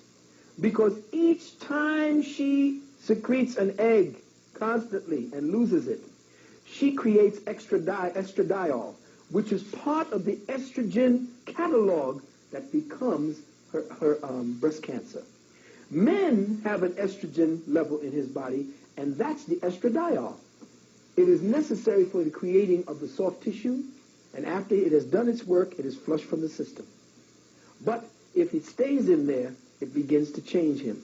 If his estrogen becomes part of the cell matrix and the cell plasma, then he is feminine. If he has feminine character, estrogenic materials, but it does not become part of the cell nuclei, he'll just have feminine outer, but he won't feel feminine. He won't feel like one being a woman. The same thing with a woman. Some women have hair on their lip, but they're not masculine. They have what are called as exogenous testosterone toxicity. Whereas women, like these dykes that we're dealing with, these are endogenous testosterone toxicity. In other words, the testosterone or the androsterone, which mansterone, androstenone, as you say, becomes part of the germplasm that creates the cell's nuclei, which then automatically changes her orientation into a man. But there's a lot of free-floating estrogenic and androgenic materials in women that if she fluctuates just once, she can become masculine. And that happens with her progesterone. Women create progesterone, and it is the progesterone that creates and makes the different categories of estrogen. Now, progesterone looks exactly like a testosterone molecule. Oops, there it is. Now, that is the eye that I keep telling you about. That is located in all of us. It is the foundation for the woman to make sure that that eye is being structured so that your feminine nature is under protection. So that progesterone, based upon her own biology and infrastructure, is changed by her nature and by her instincts and by what her blood chemistries dictate for her own gender. This is the beauty of what it is to be a man and a woman. You have safeguards to make sure that the masculine gender and the feminine gender are kept in polarity. And the instincts inside of you are what keep it in check. Screw with the physical, screw with that chemistry, fuck with the brain by putting all kinds of tofu and other kinds of things that have estrogenic material, then you stabilize that eye inside, and the progesterone now, instead of creating estrogen, begins to lean over and start creating testosterone, because it looks just like the testosterone molecule anyway. Tofu. Tofu has all kinds of estrogenic materials, which means you got to counter that by using a lot of yang as men. Women, that's why they said there was this incredible burst of breast cancer, because most of the women born in 1951, 1950, around those times, they were the ones being given all kinds of soy. You see, back in those days, the scientists found out that there were things called phytoestrogens. And these phytoestrogens are what's inside of the tofu, inside of the, what do you call that? What is tofu? Soy. The soy, the scientists found, had direct effects on the endocrine system. So they began putting soy into all the food. Now, when they knew that, so you're scientists who told the government that soy has estrogenic compounds, you're going to put it into everything starting in 1950 when you found that out. Is it like plastics out of it? Plastic? You make everything out of it. It was like hemp, you see. So the game is that they have destabilized gender by putting certain estrogenic materials in, especially in young males, when they have given them, like I was telling you before, that when you give the child that, what do you call that stuff, the formulas, the soy formulas, that usually a child will feed on about maybe 6 to 8 bottles a day. 6 to 8 bottles is tantamount to 5 to 6 birth control pills that you're giving to a child. Especially to a male child. They say, well, he ain't a man yet. He ain't going to feel it. Yes, he does. A young male child starts secreting the levels of testosterone to match a young man by the time he's 6 months of age. There is a surge in male children from 6 months of age. That's what defines the young male. That's why you're supposed to be feeding your mother and to watch out what you're giving to the mother, because you're giving it to that child. So, yes, bleeding has become normal even though it's not natural. It shows that it's not natural, and I said it before, back even in the beginning we used to tout that. But now when women were saying, well, that's bullshit, that's this is who we are, that's how we're fertile, no, that's not it. Now they're coming out, scientists are coming out telling women, hey, guess what? The Dogon women, they have 5, 6, and 7 children, they hardly bleed throughout their lives, and they have no incidence of cervical cancer. Oh, really? You mean women are supposed to have babies, and is that what nature is telling you all? Yes. And they're telling you that women who have abortions constantly, when you are pregnant and you start making milk, your body changes immediately to start making milk. What happens is when you subvert that by the abortion, the cells that were converted in order to become milk ducts stay there, unformed, and as a result become prey to the estradiol estrogens that begin to pervert that unmature or immature cellular network into cancer. So now they've found a direct link between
That's what's happening. That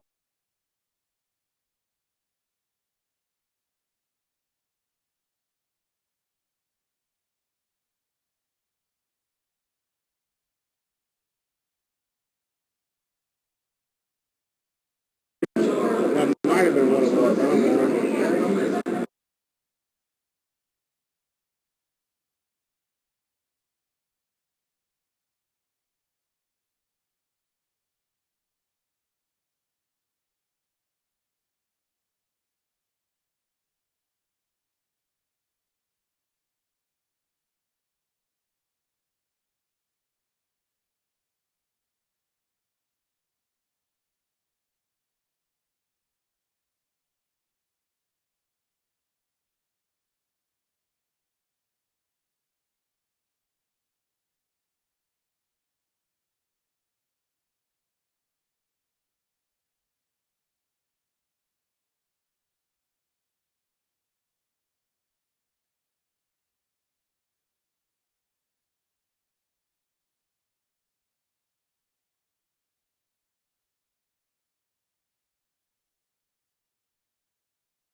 And in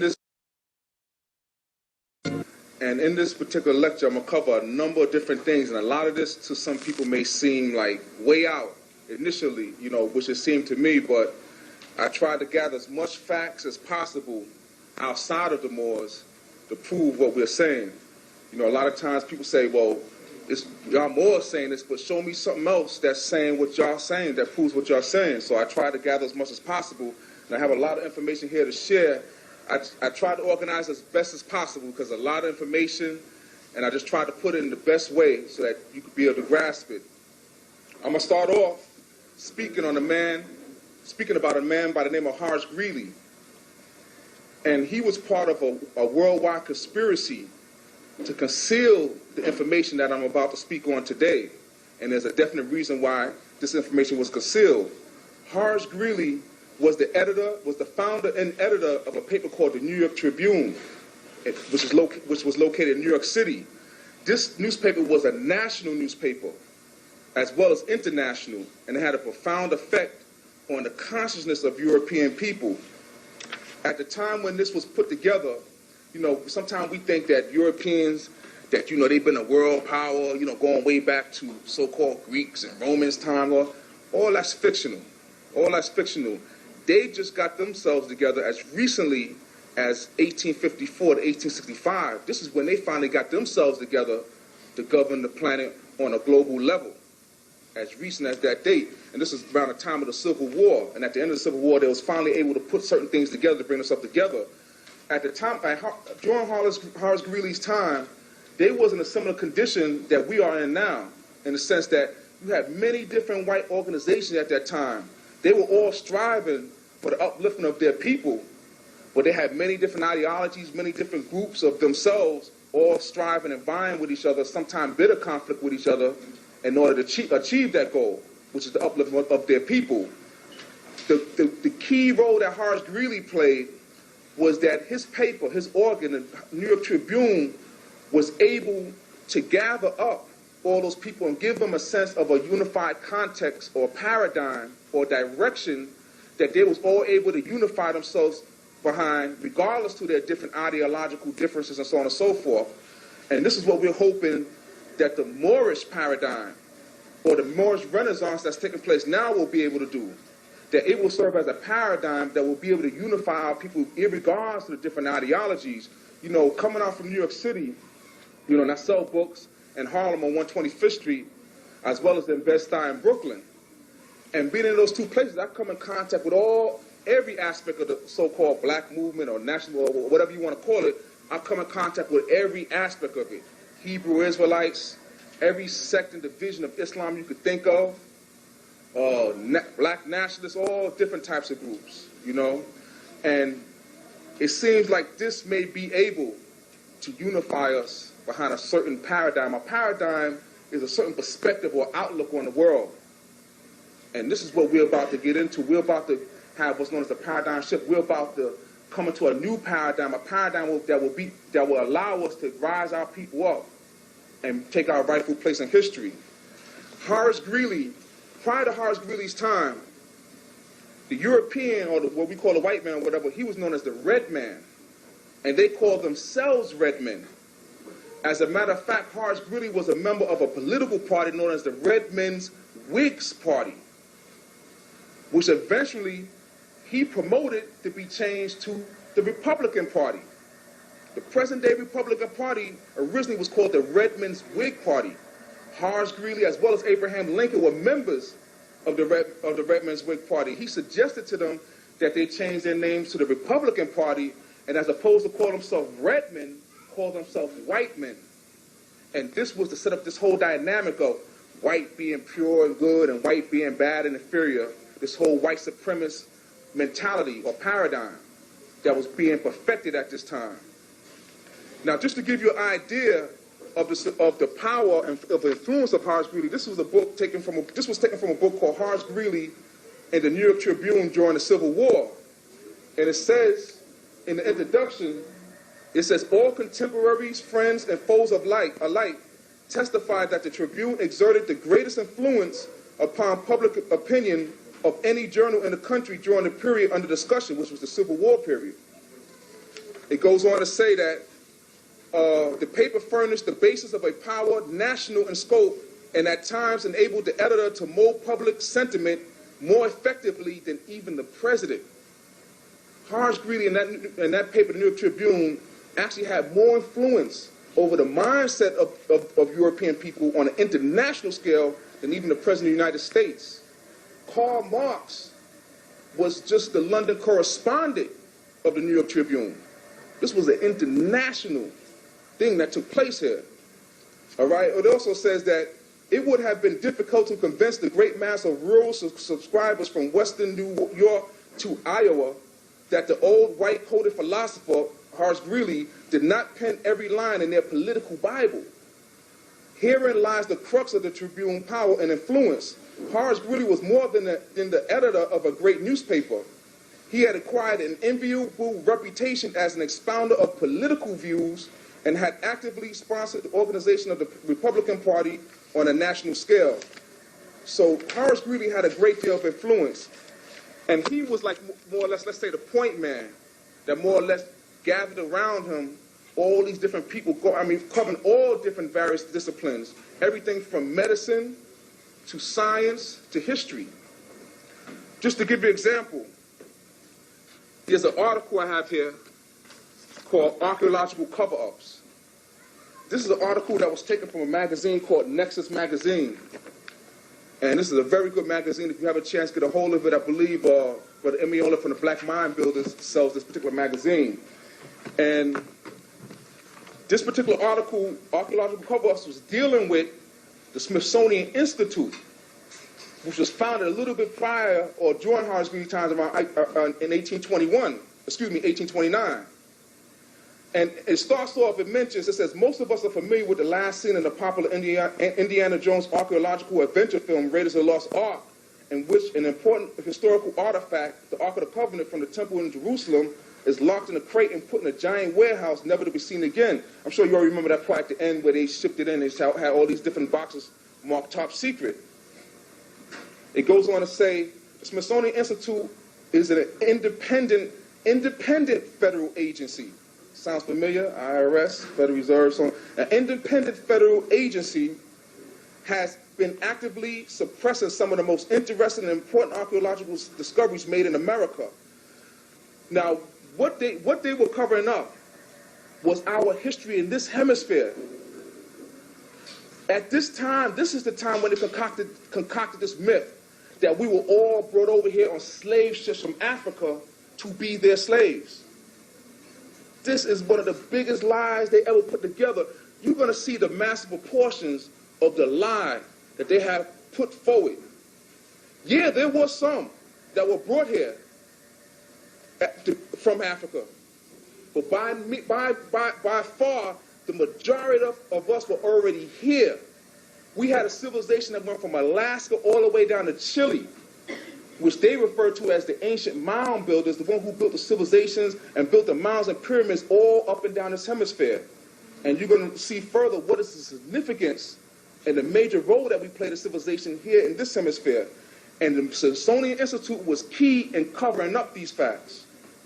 And then they also mention it here about the Vatican and how they have an underground library in the Vatican.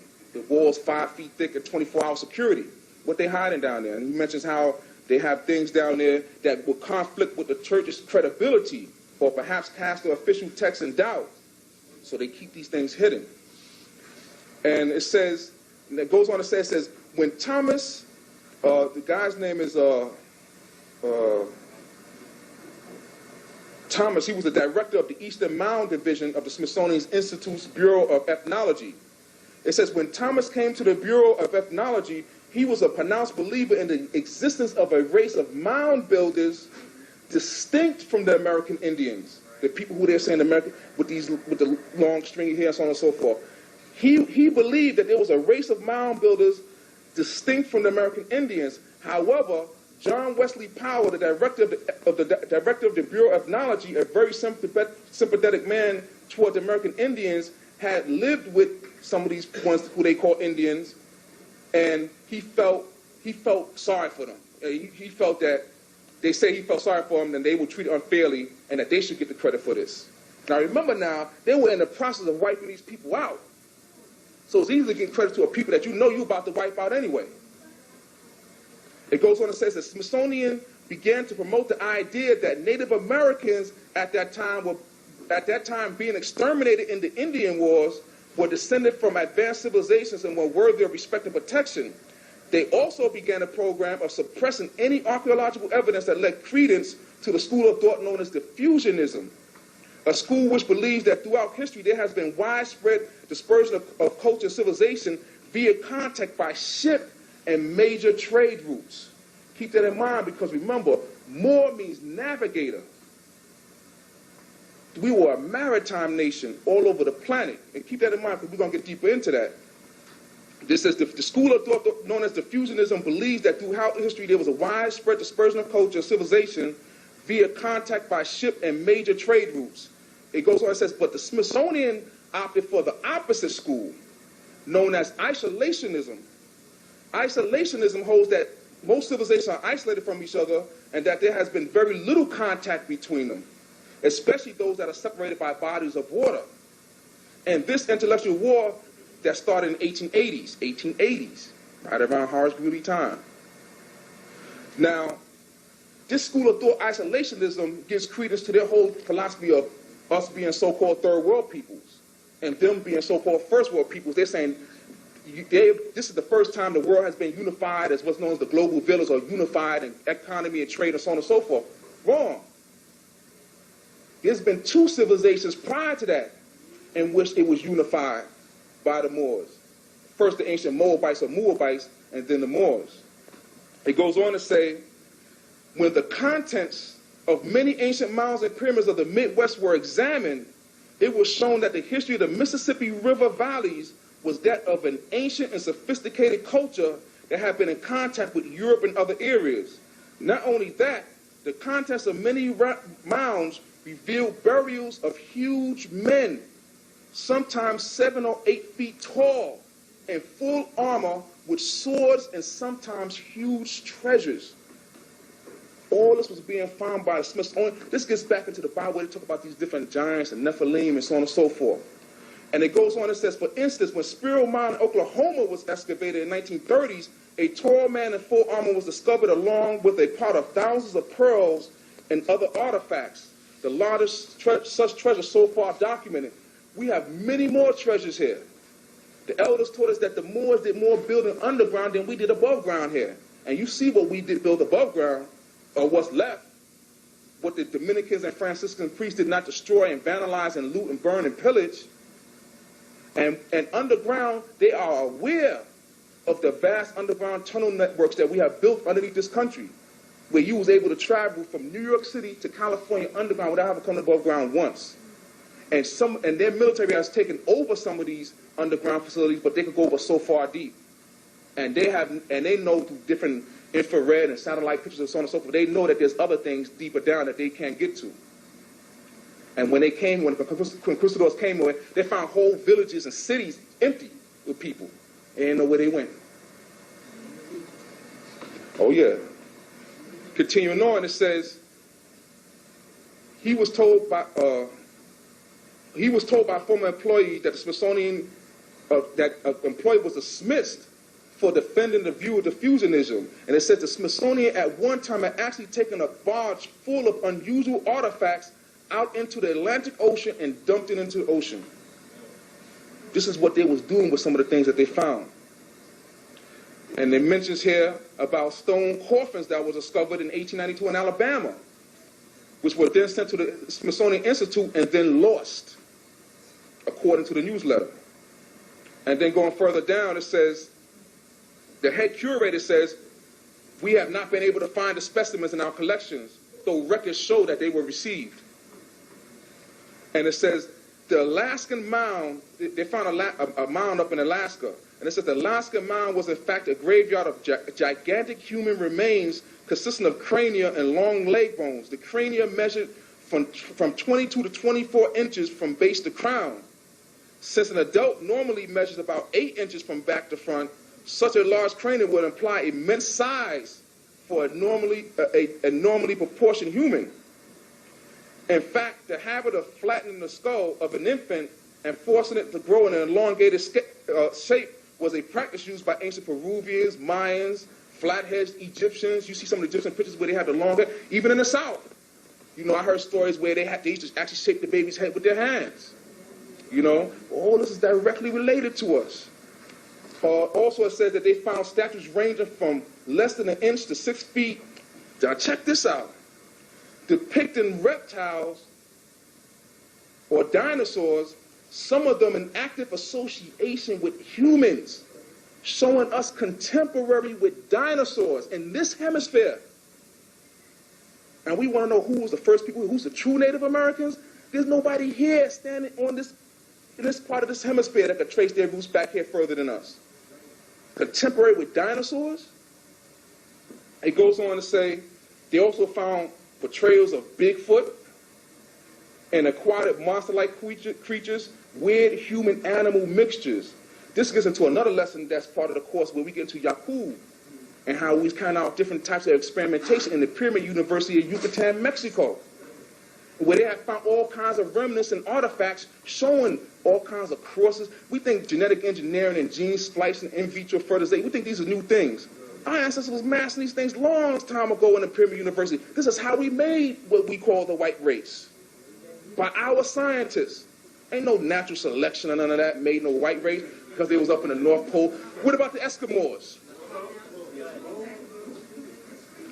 Continuing on, right? It's a lot of information. We're going to try and cover as much of this as possible. Now check this out. It says, historian and linguist Carl Hart, editor of World Explorer, then obtained a hiker's map of the Grand Canyon from a bookstore in Chicago. Pouring over the map, we were amazed to see that much of the area on the north side of the canyon has Egyptian names.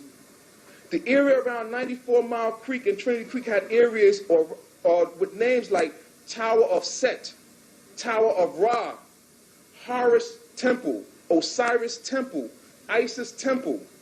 In the Haunted Canyon area were such names as Cheops Pyramid, the Buddha Cloister, Buddha Temple, Manu Temple, and Shiva Temple. All this was found in the Grand Canyon, and they have closed those sections off because they said it's too dangerous. All this is sitting right there to this day. And this is another article from the same magazine that deals with exploration. This is from a front page from the Phoenix Gazette from the 5th of April, 1909. And the title says, Explorations in Grand Canyon, Mysteries of Immense Rich Cavern Being Brought to Light. And it talks about how, it says, Mr. Kincaid found like a cavern, like a crypt, with human heads, solid rock carved by human hands, and tablets and all kinds of things he found in there. And he had to go nearly a mile underground, about 1,480 feet below the surface. The long main passage has been delved into to find another mammoth chamber from which radiate scores of passageways like spokes on a wheel. Up in New York, where you got these different things, you got all kinds of old names like Day Street, D-E-Y, Moore Street, all in the same area, right by Wall Street. Right in the Wall Street area where they found the ancestral burial grounds, you got a Moore Street and a Day Street, D-E-Y. And the elders told us there were 5 groups of Moors here. The Bays, the Days, the Owls, the Eels, and the Alis. And that gets into the 5 civilized tribes, as well as the 5 pairs of sons of Poseidon who governed Atlantis. And we're going to get into that connection also with Atlantis. There was an Indian legend dealing with the Hopi Indians. The original Hopis were our ancestors as well. And it says that in connection with the story, it is notable that among the Hopi Indians, the tradition is told that their ancestors once lived in the underworld in the Grand Canyon. A dissension arose between the good and the bad, the people of the one heart and the people of the 2 hearts. It sound like the Boule. They have 2 hearts. Or it sound like some of those Uncle Tom Negroes who have 2 hearts. You know what I'm saying? They want to be down with the white man, but they want to be down with us. 2 hearts. And it says that Macheto was their chief, counseled the good ones with the 1 heart to leave the underworld, the underground city, but there was no way out. The chief then caused a tree to grow up and pierce the roof of the underworld, and the people of 1 heart climbed out. They tarried by the Red River, which is in Colorado, and grew grain and corn. They sent out a message to the temple of the sun, asking the blessings of peace, goodwill, and rain for the people of 1 heart. The messenger never returned. But today at the Hopi villages at sundown can be seen the old men of the tribe on the housetops gazing towards the sun, looking for the messenger. When he returns their lands and ancient dwelling places will be restored to them. We are those messengers with the feds. We the ones they're looking for. And all those lands will be returned to us. All right? Now, in connection, and I found a book. Now, I kept telling myself, this whole thing, now this is a whole nother deep area that has to be further researched and looked into. Something bothered me about this whole thing about Greeks and Romans and these Europeans going way back to 500 BC. I said, something don't sound right here. I had a theory. Something told me that somewhere around Horace Greeley's time is that they talk about this Renaissance and all this. Renaissance, the rebirth of classical culture, Greek and Roman culture, whatever. That wasn't no rebirth of no Greek. That was the birth of it for them. They concocted this thing. At that time, students of the Moors, they were students of the Moors. And they were going around, their artists were going around making sculptures and stuff, saying that these were the ancient Greeks. A lot of these sculptures had heads missing that they replaced. Now I said, there gotta be a book, there gotta be something that will give me some hints. Remember now, because all this information at Horace Greeley's time was kept out of the institutions of higher learning. But you will find it scattered here and there. You will find a sentence here, a paragraph here, a page here. It's scattered. You got to be almost like a detective, but you got to have the context. You got to have the paradigm first to know what you're even looking at. Once you get this particular context of this particular paradigm, a lot of things that you already know will begin to make a lot more sense in this particular context. And I said, there gotta be a book where I can find that I can uncover, because something just don't sound right. Then I came across something where Erasmus from the so-called Renaissance period was writing letters to other students under the pen name of Cicero. I said, hold up. And then you hear about, for instance, Francis Bacon was one who they called Shakespeare. And he had a literary group, or a secret society, secret literary group, who were putting out all kinds of works on more science under the pen name of Shakespeare. So I said, what's going on here? Something don't seem right. You got to get the feel for this thing. Now, one day, this is where the ancestors come in, because once you tune in with the ancestors, they will guide you to certain things. The ancestors will constantly, that whole summer, they were guiding me to all kinds of books, and at that time I was teaching the course, and I have some of the packets here. I have about 10 of them, 5 of them already sold. And I was teaching the course at that time, and I was constantly, each week, they were just sending me, and I would just walk to a shelf, bam, pick up a book, and boom, the Jews would be in there. And I wasn't even using the catalog at a certain point. I was just walking in and just pulling stuff out. And I would get to sections, like I would be teaching on a topic like, for instance, constitutional law, and there would be a whole section on that subject, and I say, man, how am I going to get the best book for the class or whatever, And I would go right to a particular book, and it will be exactly the book that sort of like encompasses all the other ones. And it will be exactly the right one. So this is very important that we tune in with the ancestors, because they will lead us and guide us certain things that we need to know at this time. So one day I just got an urge to go to this bookstore, Barnes & Noble, up in Yonkers.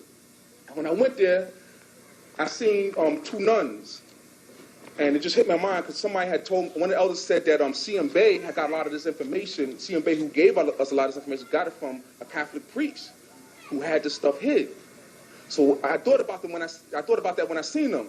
I walked a little bit further, and there it was, the book I was looking for, a big, gigantic book, and on the top of the book it says fake. And it talks about all the fakes, artifacts that were being faked by these Europeans. And this is one excerpt from it, and it says the 19th century, the great age of faking. And this is right around the time of Horace Greeley. And it says the 19th century saw a fundamental shift in the relationship of Western culture to the past. And it says a man by the name of Horace Walpole, sounds almost familiar, Horace Greeley, Horace Walpole, and his circle had discovered the romance of the past, even in objects surviving from the period of barbarism between the fall of the Roman Empire and the Renaissance. Their discovery arriving on the eve of the Industrial Revolution, a period in which spread of affluence was combined with the increasing desire to escape from the present, because they know they didn't have no history at that present time, produced an explosion in collecting. From classical antiquities and old master paintings, the mania spread to encompass the chivalric glamour of the Middle Ages, the sculpture and decorative arts of the Renaissance, 18th century ceramics, 17th century metalwork, and even towards the end of the century. So in other words, at this time, they was dealing with all this that they have spaced out over hundreds of years, the Renaissance. They was dealing with all this at this time, and this is the time when they was concocting this whole thing, this whole false history. And it says the collective mania created a paradise for dishonest dealers. As each new craze took a sudden imbalance between supply and demand, create the perfect opportunity for such people to peddle their fakes before a pool of expertise had been created. It says craftsmen and some artists were themselves bemused and sometimes embittered by the fact that this old work had suddenly replaced them. So what they did to maintain a living, they started making fakes of so-called old stuff, because the stuff they was making contemporary, it wasn't selling. And they seen it was such a craze for so-called antiquities that they began faking these things. All right? So that just will make you understand sometime when you see, they talk about this Greek and this Roman from 500 BC, all that's fictional. And what they did, Horace Greeley time, is also they shifted time. They added 580 years to our calendar. According to our calendar, this is the year 1414. They added 580 years to throw you off. So things that you, for instance, let me get into this right here. This is another book. And see, there's certain things, being up in New York, I've seen Afrocentricity come, reach its peak, but it has not been able to answer the problems of our people. Brothers and sisters still out there killing each other off. They'll come up to you with a big African in the chest and kill you. They don't care. So it has not been able to meet or solve the problems of our people. And like New York was the center of Afrocentricity. I was out there with the books, I seen the whole thing. You know what I'm saying? But there were certain limiting factors within it. For one, Afrocentricity means, when you say Afrocentric or centered, that means you're just centering on Africa, and you're excluding a lot of other things. There were certain books, certain things that you wouldn't look into. For instance, I got this information from a book by a guy named Barry Feld. He's a Harvard professor, and he was talking about a lot about Leif Erikson and the Vikings and all that stuff like that. So you in Africa, so you see someone on the Vikings, I don't know about that. That ain't got nothing to do with me. That's some white people.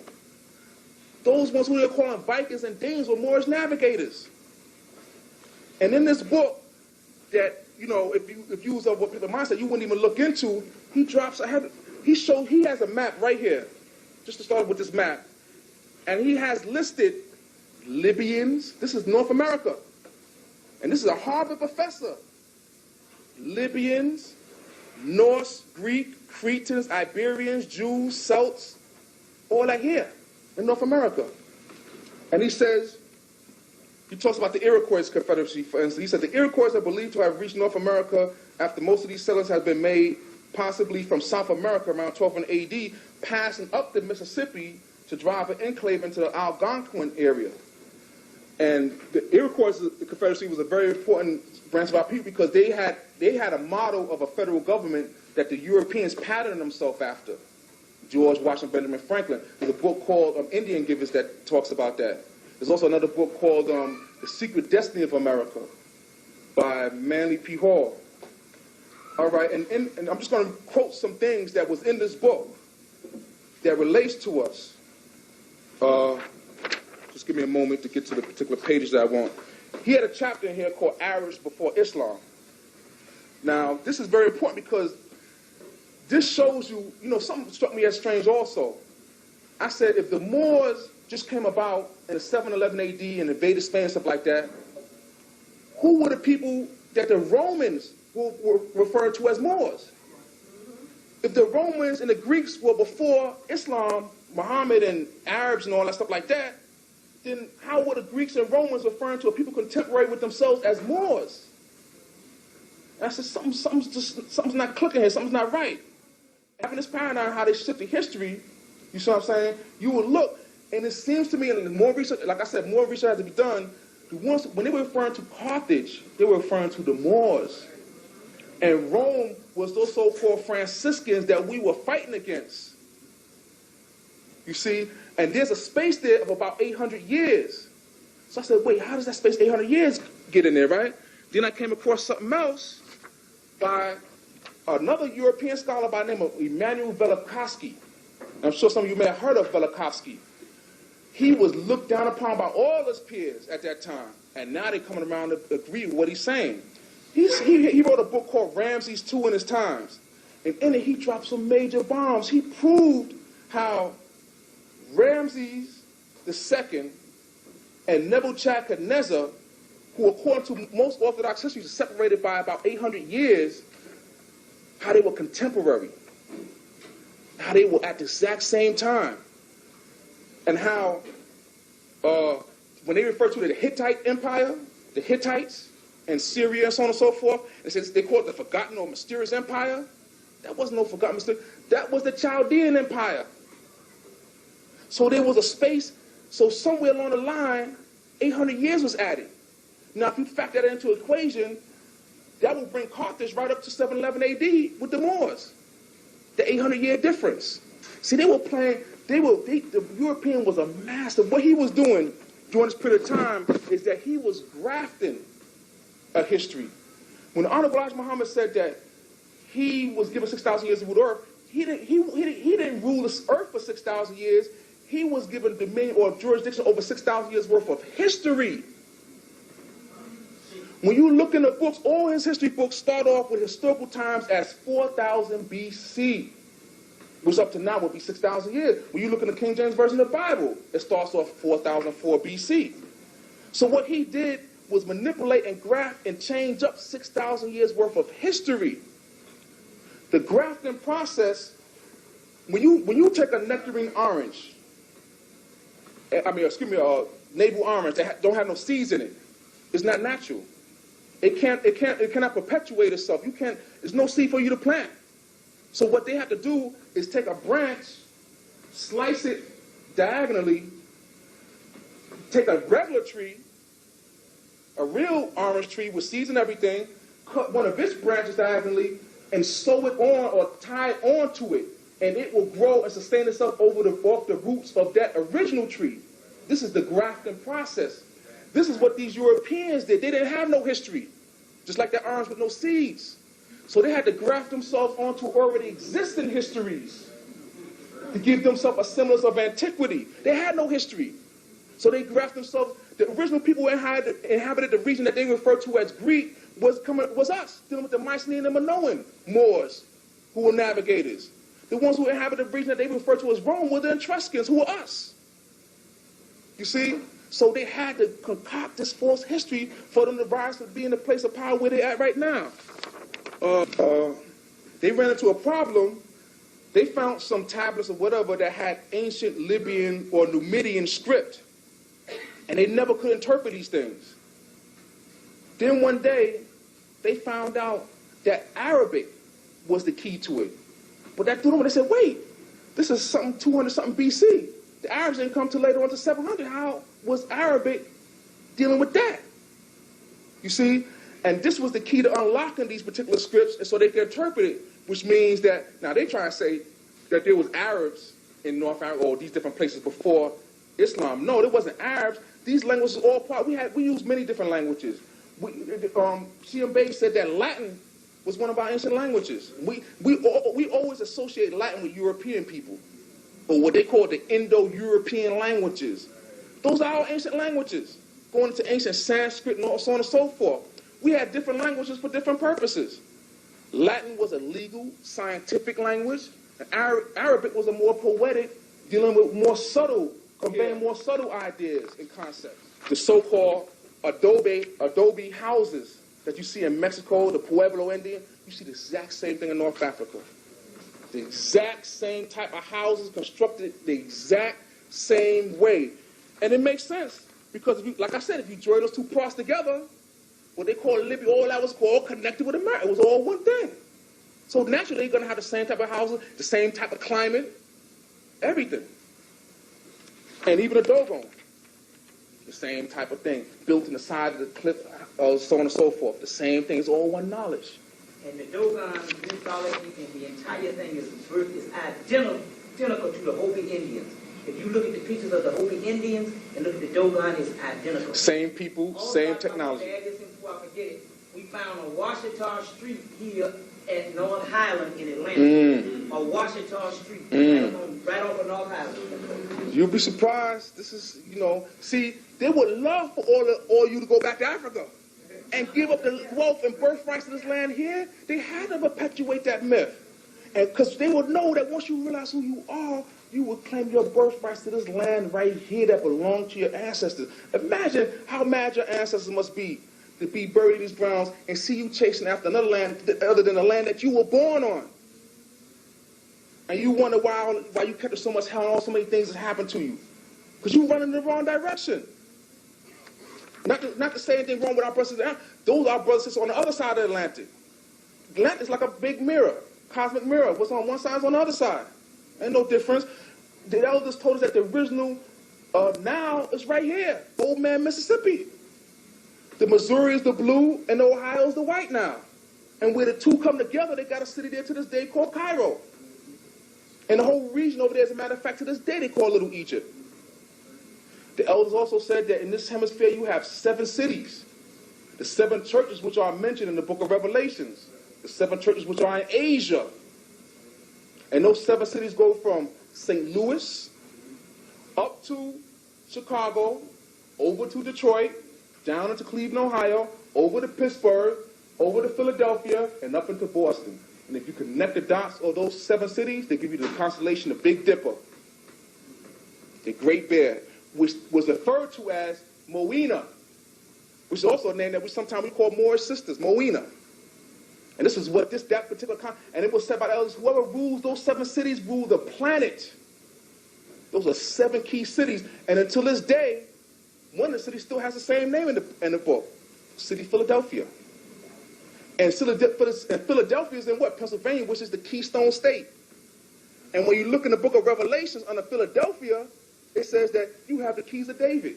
That what you open if no man shut up, and that what you shut up no man openeth. And in Philadelphia, what do you see there? They call it the city of brotherly love, because that's what we had the keys to our federal government, to the European Masons. And you see the Liberty Bell. Because if you take this and turn it inside out, you got the gong, you got the Liberty Bell. And you wonder why it's cracked.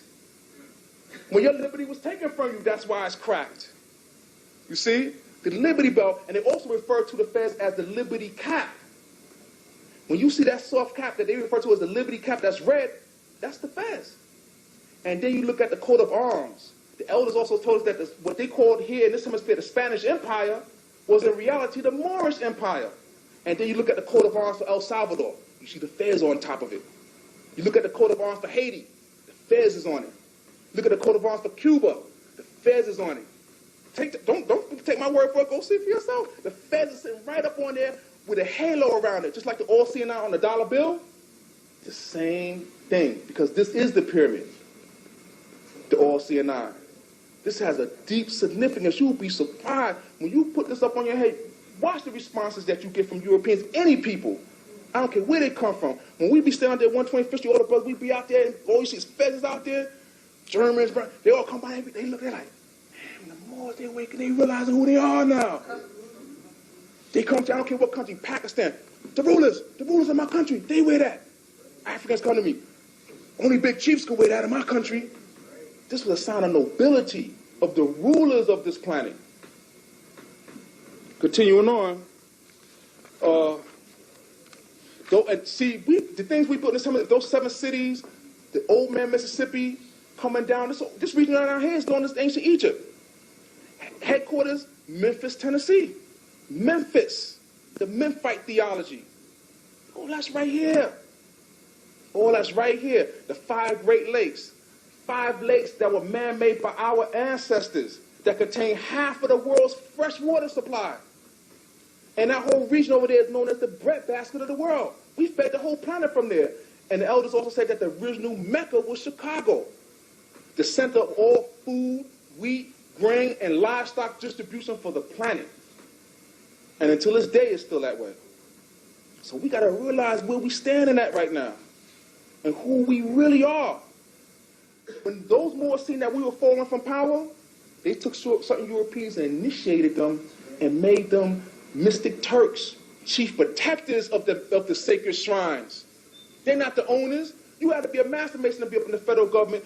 And their duty was, when we seen that we were falling, we said, well, and they were coming to power, we said, let's initiate a group of them and put them there to protect our sacred shrine from the Catholics who would have destroyed everything up in here. And look at Kennedy who was killed. What was he, a Catholic? Can't be no Catholic to be up in our sacred shrine, dealing with religious mystery. We deal with science of mathematics from 0 to 9, zodiac and geometry, minus religious superstition. We don't get into that. We deal with universal science. They're waiting for you to come and claim what's rightfully yours. We sitting back, I'm a Negro, I'm a color, I'm a black, I'm African. Hey, when you come to them with that, they say, look, go back and study some more, come back when you're ready. Because this was given to me by Moors. The title of this says Moor. If you don't come correct, you're not getting nothing. And the FBI, I got a picture of Hoover. What the fact? Let me just get this picture out here. So you could see, I'm getting a little bit into the other lecture here, but I just want you to see this. If I can find it. And here you see a picture. Just give me a second. There's so much information, you know. I'm just trying, I just wish people could see. I did about 15,000, 20,000 hours of research over the last 12 years.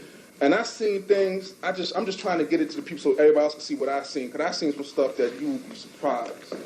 I can't find it right this second, but I will eventually show it to you. But there's a picture of J. Edgar Hoover with the feds on it. And you know, for many decades, for all intents and purposes, he was the federal government. And he said, well, then why was he coming down on the black people? The elders mentioned that there was a Moor up in Cleveland, I think, who was mixing this Moorish teachings with black nationalism. And I heard that the FBI stepped to the brothers and said, listen, it was your fathers who put us in place to protect us when y'all fell from power. And we will kill anybody or deal with anybody who advocates overthrow. I don't care if they call them, if they're white, they're mafia, whatever. So they say, you better talk to that brother. See, we got to understand what we're dealing with here and who we really are.